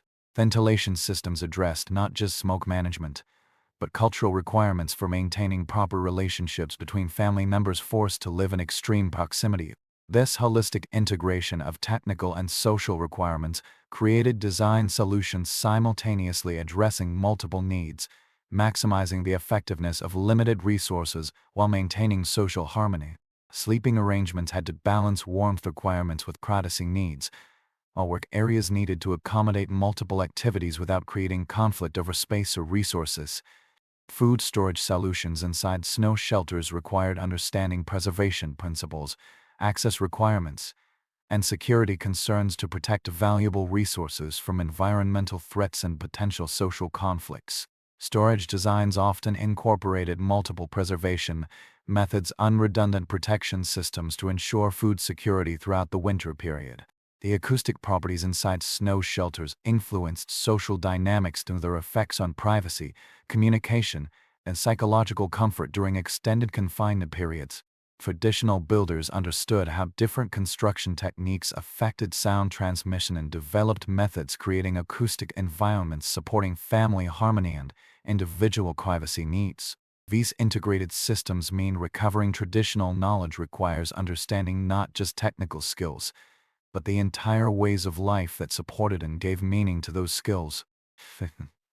Without this broader context, even successful reconstruction of traditional structures may miss essential elements that made the original techniques effective for their intended purpose. The cultural context giving meaning to snow construction activities included seasonal ceremonies, social obligations, and spiritual beliefs that motivated and sustained the intensive labor required for successful construction. These cultural elements provided the social framework making complex construction projects possible while creating shared understanding about the importance of the work being undertaken. The economic systems supporting snow construction activities included resource allocation methods, labor organization principles, and exchange relationships ensuring construction materials and skilled labor were available when needed. These economic arrangements often differed significantly from summer economic patterns, requiring flexible social institutions able to adapt to seasonal requirements. The educational systems transmitting snow construction knowledge were embedded in broader cultural transmission processes, teaching everything from practical skills to social values to spiritual beliefs. These educational approaches created integrated knowledge linking technical skills with the cultural context, giving them meaning and purpose. The archaeological record provides tantalizing glimpses of this integration. Artifact arrangements showing how people moved within winter spaces, food remains distributions, revealing how resources were managed and shared activity evidence showing how time was organized during winter confinement. But archaeology can only hint at the complex social and cultural systems that made these physical arrangements function effectively. Artifact distribution patterns within excavated snow shelter sites revealed early activity patterns, showing how families organize their winter lives within confined spaces. Tool concentrations suggest work areas for specific activities, while floor wear patterns indicate traffic patterns revealing social hierarchies and spatial organization principles. The seasonal artifact assemblies found at winter dwelling sites often differ markedly from summer camps, indicating specialized toolkits and material culture systems developed specifically for snow construction and winter life. These specialized assemblies demonstrate the technological sophistication required for successful winter survival. Trash disposal patterns at winter dwelling sites provide insights about resource conservation practices, sanitation methods, and social organization systems managing waste production and disposal when normal disposal methods were not available. These waste management systems were crucial for maintaining health and social harmony during extended confinement periods. But imagine yourself there, recognizing that survival is not merely a technical challenge, but a total way of life encompassing every aspect of human experience. The daily routine inside snow shelters was carefully orchestrated to maximize thermal efficiency while maintaining social harmony and psychological health during months of confinement. Morning activities were timed to take advantage of solar heating, while evening procedures prepared families for the long cold nights ahead. These daily patterns created structure and predictability that helped maintain morale during difficult times. Work scheduling within confined winter spaces required coordination among multiple family members engaged in different activities that competed for limited space, light, and heating resources.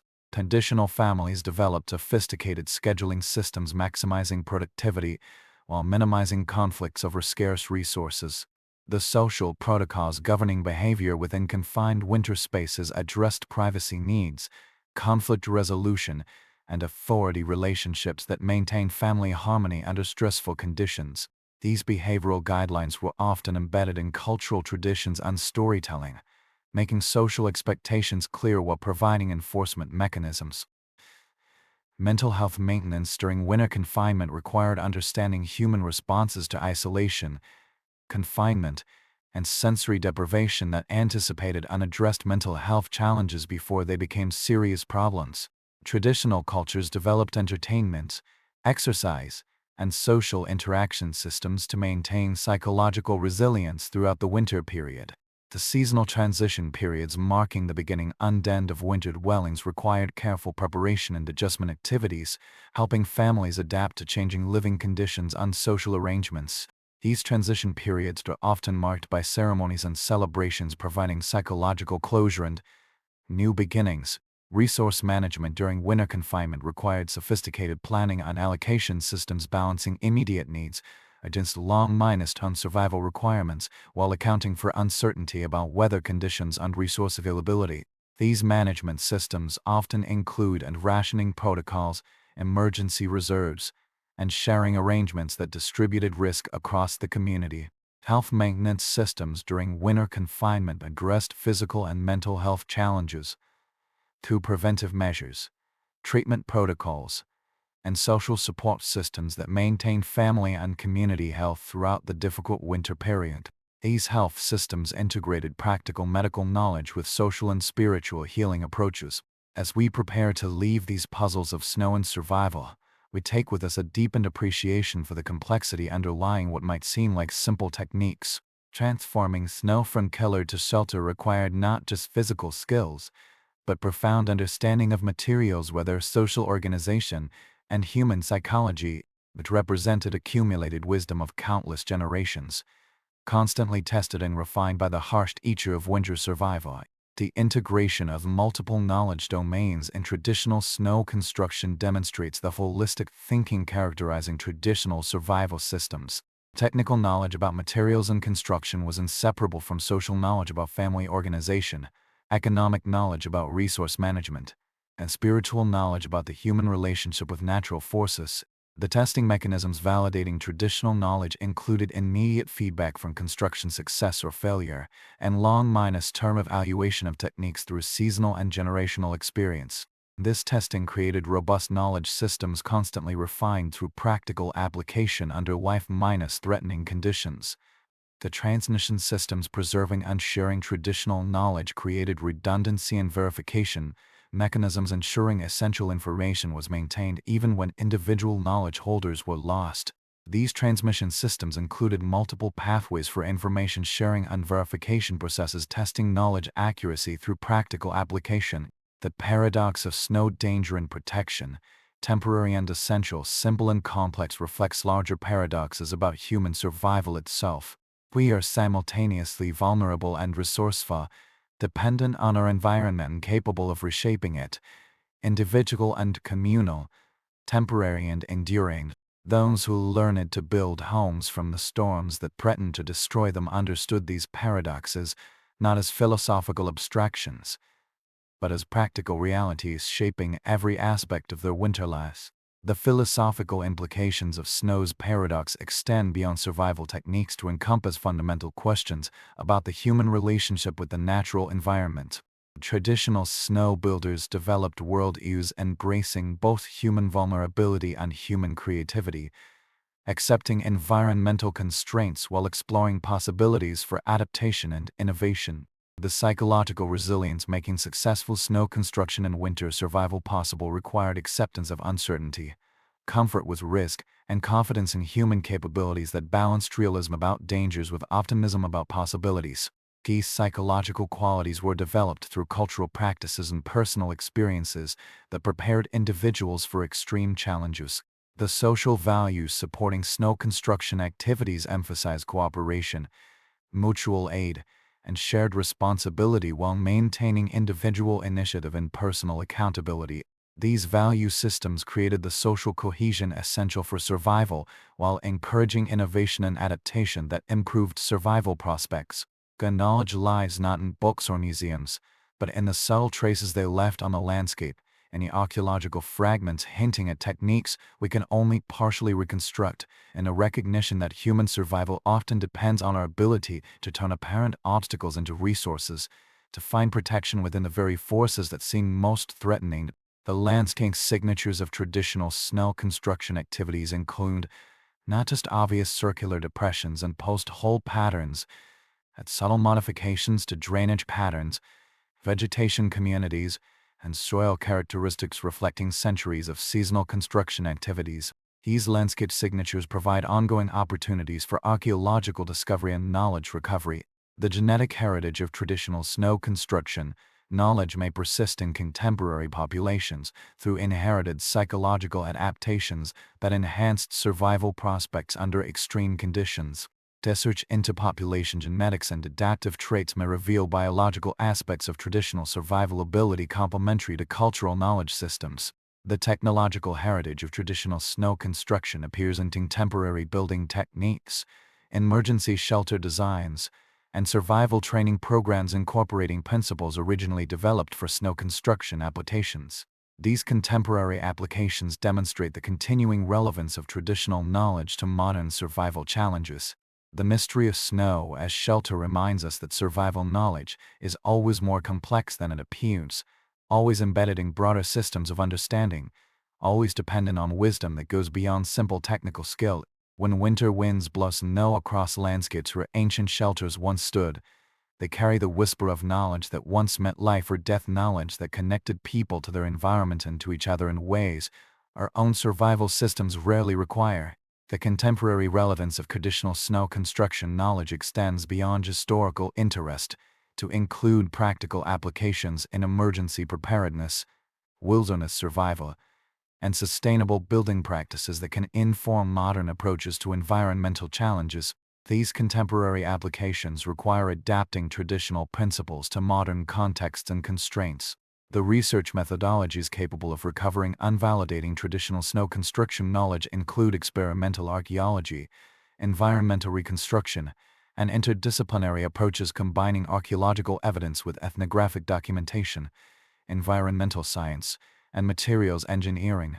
These research approaches can fill gaps in our understanding while testing the effectiveness of reconstructed techniques. The preservation responsibilities contemporary society bears toward traditional knowledge include documentation efforts, educational programs, and practical application opportunities that maintain knowledge systems for future generations while respecting the cultural context giving them meaning. These preservation efforts require long-lasting commitment and community involvement beyond academic research. The wisdom legacy of traditional snow construction includes not just technical knowledge, but philosophical perspectives about the human relationship with challenging environments, social organization principles supporting survival under extreme conditions, and spiritual understandings providing meaning and resilience during difficult times. This wisdom legacy provides insights for contemporary challenges requiring human adaptation and cooperation under stressful conditions.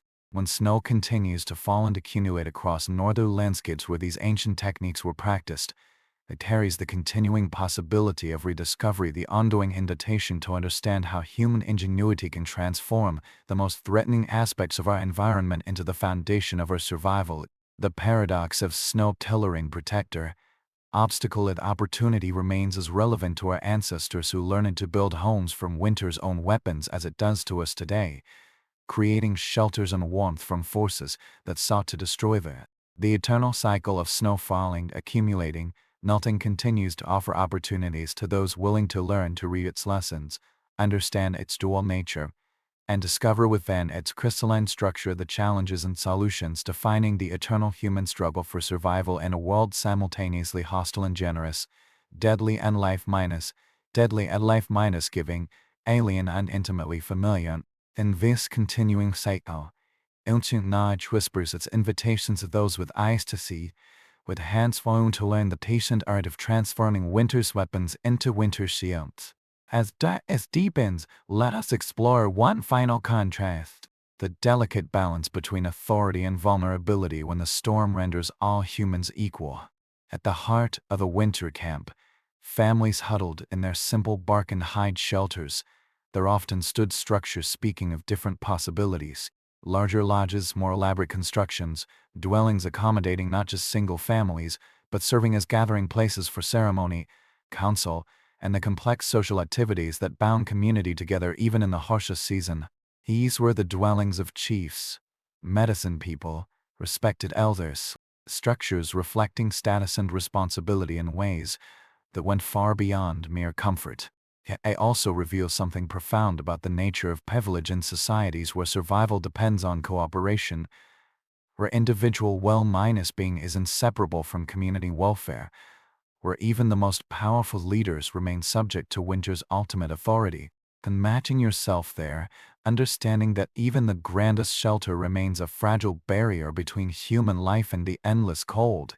The council lodge in a traditional winter camp might be twice the size of a family dwelling, its framework built from the straightest poles, its covering made from the finest hides available to the community. Its central fire pit was larger, designed to warm a gathering of 20 or 30 people. Its smoke hole at the peak was more sophisticated, incorporating adjustable flaps that allowed airflow regulation with greater precision than simple structures come it. But scale and complexity brought their own vulnerabilities. Larger structures required more fuel to heat effectively, placing greater demands on the communities with supply. More complex construction meant more potential points of failure when storms tested every joint and seam. Greater height created larger targets for wind, requiring stronger frameworks and more secure anchoring systems. The chief or medicine person, occupying such a lodge during winter months, bore responsibilities far beyond personal comfort. These structures served as community centers where decisions affecting everyone's survival were made, where disputes were resolved, or rituals maintaining the spiritual and social bonds essential to group survival were conducted. A leader's dwelling had to accommodate not just their own family, but the needs of the entire community. Elsewhere, another life is unfolding, shaped by the weight of responsibility that makes personal comfort secondary to collective well-being. Imagine yourself as a respected elder, sitting in the warmest place in the largest lodge of a winter camp, wrapped in the finest fur robes available, surrounded by the material symbols of your status and authority. That even as you enjoy these privileges, you carry knowledge that weighs heavily in the cold darkness. You know how many days food remain in community stores, which families struggle most severely, how long the current wood supply will last if the storm continues. Their comfort is conditional, dependent on the welfare of people whose own comfort is far more precarious. If community food supplies run short, you will be expected to first share from your stores. If firewood becomes scarce, your lodge will grow cold before family shelters do. If difficult decisions about rationing or resource allocation must be made, you will bear the responsibility for choices that could determine who lives and who dies. The privileges of leadership in winter camp were often more burden than benefit. While chief men had access to better food and more elaborate shelter, they also had less personal privacy, less time for rest, greater exposure to the community's problems and conflicts.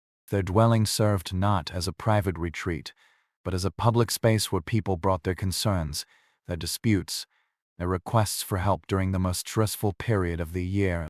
The material advantages marking high status decorative clothing, carved implements, ornate weapons became less meaningful during extended winter confinement, when everyone was wrapped in whatever furs would provide the most warmth, when tools were chosen for function rather than appearance, and survival took precedence over ceremony.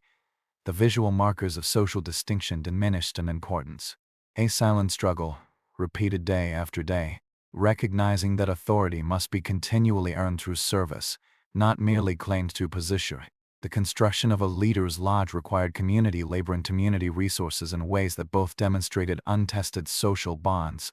The straightest poles, the best hides, the most skilled workers were devoted to creating structures that served collective needs.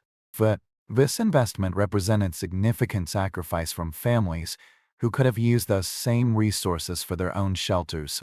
This sacrifice was justified by the understanding that community leaders needed adequate facilities to perform their essential functions, but it also created expectations that a leader would use their privileges appropriately. A larger lodge came with the implicit obligation to use it for community benefit rather than personal aggrandizement. Fifth, women married to leaders or holding authority themselves faced particular challenges during winter months. They often served as informal counselors to other women in the community, helping resolve domestic conflicts that could become serious threats to group harmony when families were forced into close contact for extended periods. Their homes became refuges for women and children facing family difficulties, places where private problems could be addressed before they became community crises. The children of leaders grew up with unique perspectives on winter survival. They witnessed the decision-making processes that affected entire communities, learning to understand the complex calculations involved in resource management and group coordination. But they also experienced the constant pressure of being observed and judged, experienced having their behavior reflect on their family's reputation, experienced being expected to set examples for other young people, even when they themselves were struggling with the challenges of winter confinement. Imagine yourself there, learning that privilege is not exemption from hardship, but responsibility to help others endure hardship. The spiritual dimension of leadership became especially important during winter months, when communities were cut off from outside contact and dependent entirely on their own resources to maintain morale and hope. Then people and spiritual leaders conducted rituals that helped community members cope with the psychological pressures of confinement, fears about food supplies, tensions generated by prolonged close contact with the same peoples. These rituals often took place in the larger lodges that could accommodate community gathering. Sacred fires burned brighter and longer than those in family shelters, requiring additional fuel but providing spiritual as well as physical warmth.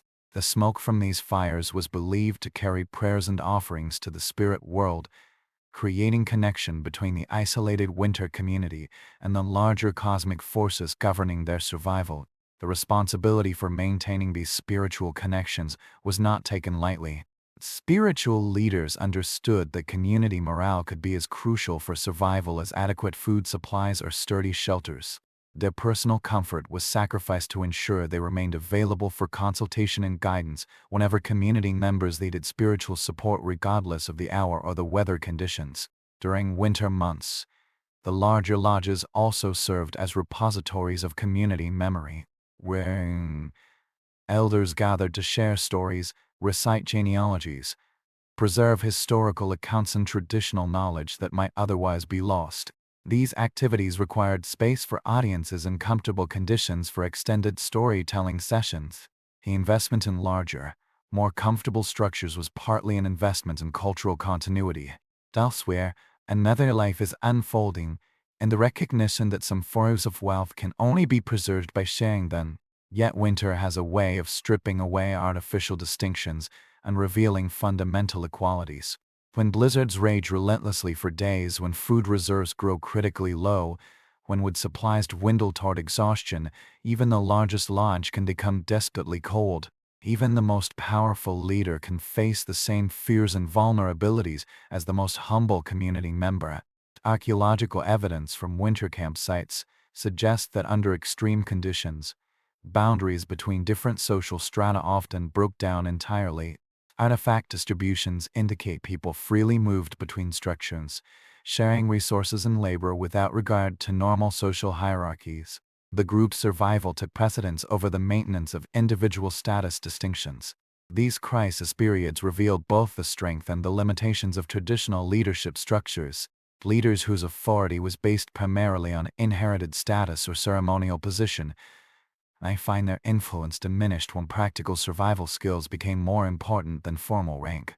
Conversely, individuals possessing crucial knowledge about hunting, construction, or resource management might find their status elevated regardless of their traditional social position.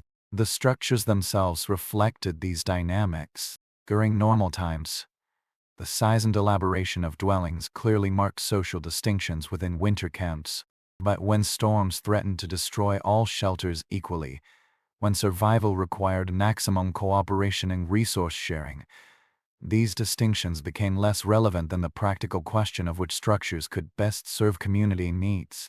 A silent struggle, repeated day after day, the challenge of maintaining social order in an environment that recognizes no social boundaries. Food distribution during winter months provides particularly clear examples of how privilege operated under survival conditions.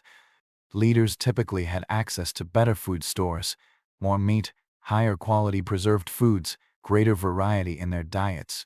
But these advantages came with expectations that they would share when others were in need, that their reserves would serve as community reserves in emergencies.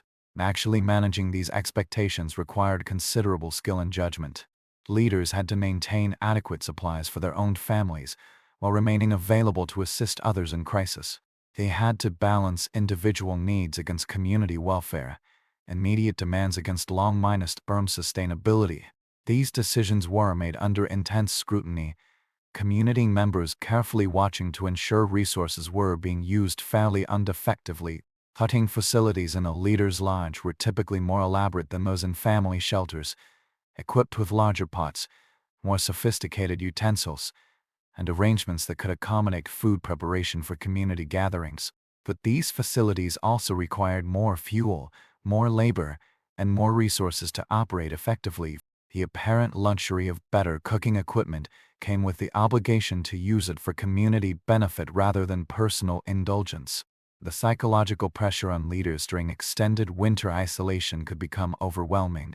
They were expected to remain optimistic and confident, even when privately worried about community survival, to make difficult decisions without showing uncertainty, to resolve conflicts while managing their own stress and fatigue. The larger lodge marking their status also made them targets for community frustration when conditions became desperate. Nudging yourself there, understanding that the heaviest burden of leadership is not material responsibility, but emotional weight. The relationship between leaders and their community during winter months was constantly negotiated through both formal and informal interactions. Councils in the larger lodges provided opportunities for community input on major decisions, but much of the real communication happened through casual conversations, through shared labor, through the countless small interactions that occurred when people lived in close proximity for extended periods. Leaders who maintained their authority during winter months were typically those who demonstrated genuine care for community welfare, willingly shared their advantages, remained accessible and responsive to individual needs even while dealing with larger responsibilities. Those who attempted to use their position for personal benefit at the expense of community welfare often found their influence diminishing as practical survival needs took precedence over traditional respect for authority. Children and leaders' families learned these lessons in direct observation during the most stressful periods of the year.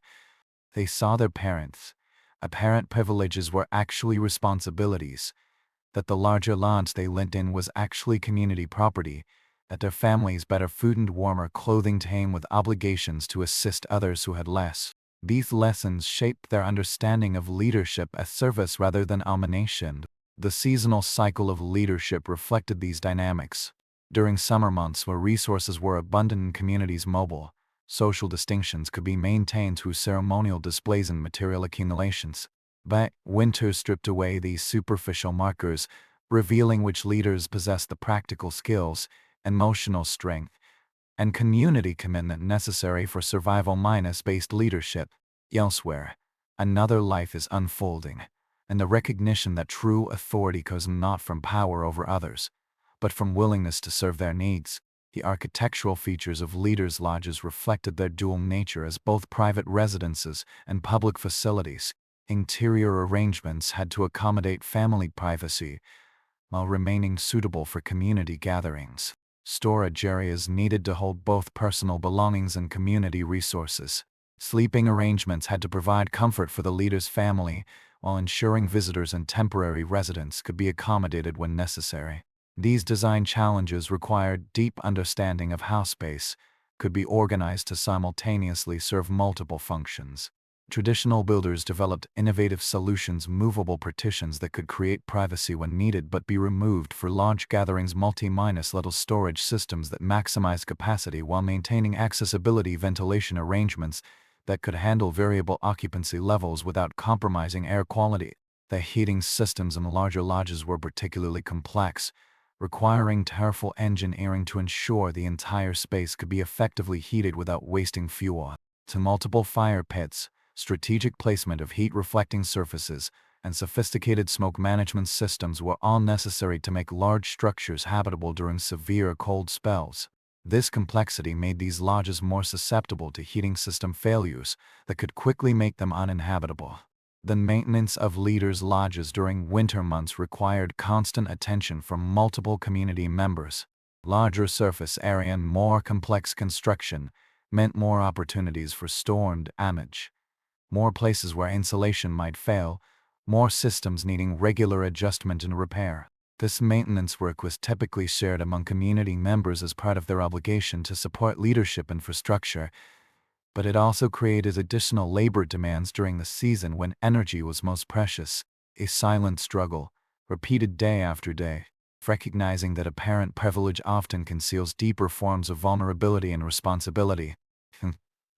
When winter storms reached peak intensity, the difference between the grandest lodge and the humblest shelter became almost meaningless. Wind that could collapse elaborate frameworks showed no respect for the status of its occupants. Hail that penetrated the finest heights affected leaders and followers equally. Hunger from depleted food stores created the same physical suffering regardless of social position.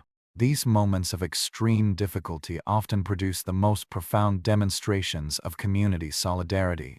Archaeological evidence suggests that during the worst storms, normal dwelling patterns were often abandoned entirely, people crowding into whatever structures offered the best protection. Leaders opened their lodges to accommodate as many people as possible, sacrificing privacy and comfort to ensure everyone had access to the warmest available shelter. The stories told around winter fires during these crisis periods often emphasized themes of equality and mutual dependence rather than hierarchy and individual achievement. Traditional narratives celebrating great leaders were balanced with stories showing how survival ultimately depended on cooperation, how individual greatness meant nothing without community support, how the most powerful people were also the most dependent on others' loyalty and assistance. These cultural messages helped communities maintain unity during periods where stress and scarcity could easily lead to fragmentation and conflict. They reminded people that their leaders were also vulnerable humans facing the same fundamental challenges, that survival required everyone's contribution regardless of their formal status, that winter's ultimate lesson was about interdependence rather than independence. And imagine yourself there, learning that winter's greatest teaching is about the illusion of separation between leaders and followers, between privilege and vulnerability. As the longest nights gradually begin to shorten, as the most violent storms begin to show signs of abating, the winter camps that have served as refuges for months will eventually dissolve back into the mobile patterns of warmer seasons. The larger lodges that served as community centers will be abandoned along with family shelters, their materials reclaimed for other uses or simply left to decay naturally. That the lessons learned during winter confinement about leadership and service, privilege and responsibility, the fragile nature of all human distinctions when faced with natural forces, will carry forward into the mobile seasons. Leaders who proved themselves during winter crises would find their authority strengthened. Those who failed the tests of winter leadership would discover communities have long memories for both generosity and selfishness displayed during times of desperate need. The architectural knowledge used to build elaborate weir lodges would be preserved and refined, passed down to future generations who would face their own winters and their own challenges in balancing individual welfare with community survival. The techniques for creating spaces that could serve both private and public needs, accommodate both ceremony and crisis, would remain part of the cultural toolkit available for future survival challenges. The social lessons were equally important and equally enduring. The understanding that privilege comes with responsibility, that leadership means service not domination, that apparent advantages often conceal deeper vulnerabilities, These insights would influence how communities organized themselves during both easy and difficult times, how they chose leaders, and how they defined their expectations for those leaders' behavior. Elsewhere, another life is unfolding in the eternal cycle of seasons that strip away illusions and reveal fundamental truths about human nature and human community.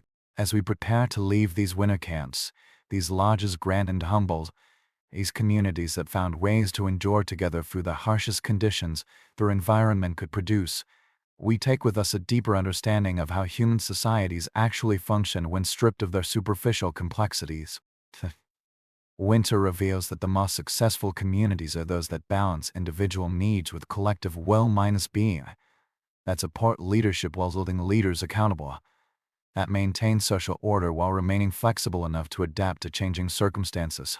The storms that tested these communities also strengthened them, creating bonds forged in shared hardship that would endure long after the specific challenges that created them had passed. The lodges that served as symbols during winter months were ultimately symbols of something deeper, the human capacity to create beauty and meaning, even under the most difficult conditions, the understanding that survival requires not just individual strength but collective wisdom, the recognition that true wealth lies not in what we possess, but in what we are willing to share with others when they need our help. As our quiet journey through historical winter camps draws toward its close, the storm has now passed, in our story and in our thoughts, leaving the profound silence that follows great struggle. In this deep, quiet moment, we can almost hear the soft sounds of ancient communities stirring back to life, the soft scraping of snow being cleared from shelter and trunces, the tearful steps of people emerging into pale sunlight after months of confinement, the quiet conversations of survivors sharing their relief and making plans for seasons to come. Have we learned from these people who made homes from earth and wooden to hide, who transformed the snow that threatened them into walls of protection, who found ways to maintain humanity and hope under conditions that tested every assumption about what human life could endure? We have learned that survival is rarely about dramatic heroism, but about the patient repetition of small acts of care, tending the fire, sharing food, mending the shelter, comforting children, keeping faith that difficult times will eventually pass. We have learned that the strongest communities are those that balance individual needs with collective well-being, that support leaders while holding them accountable for serving rather than ruling. Imagine yourself there one last time, understanding that their quiet strength flows forward through time to touch our own lives. Perhaps most importantly, we have learned that comfort and hardship are not simple opposites, but different teachers about what it means to be human, offering different lessons. The people in our story found meaning and beauty even in scarcity, creating art and ritual and community bonds that enrich their lives beyond mere survival. Tonight, as you rest in your own warm shelter, as you drift towards sleep protected by walls that require no daily repair, aided by systems that need no constant tending, supplied by networks that stretch far beyond your immediate community, you can take quiet satisfaction in touching something essential about human resilience. The winter camps are empty now, their fires long cold, their stories preserved only in the whispers of wind across the places where they once stood, but the lessons they offer remain as relevant as ever. Lessons about cooperation and sacrifice, about finding strength in community, about the profound human capacity to create warmth and meaning even in the coldest, darkest times.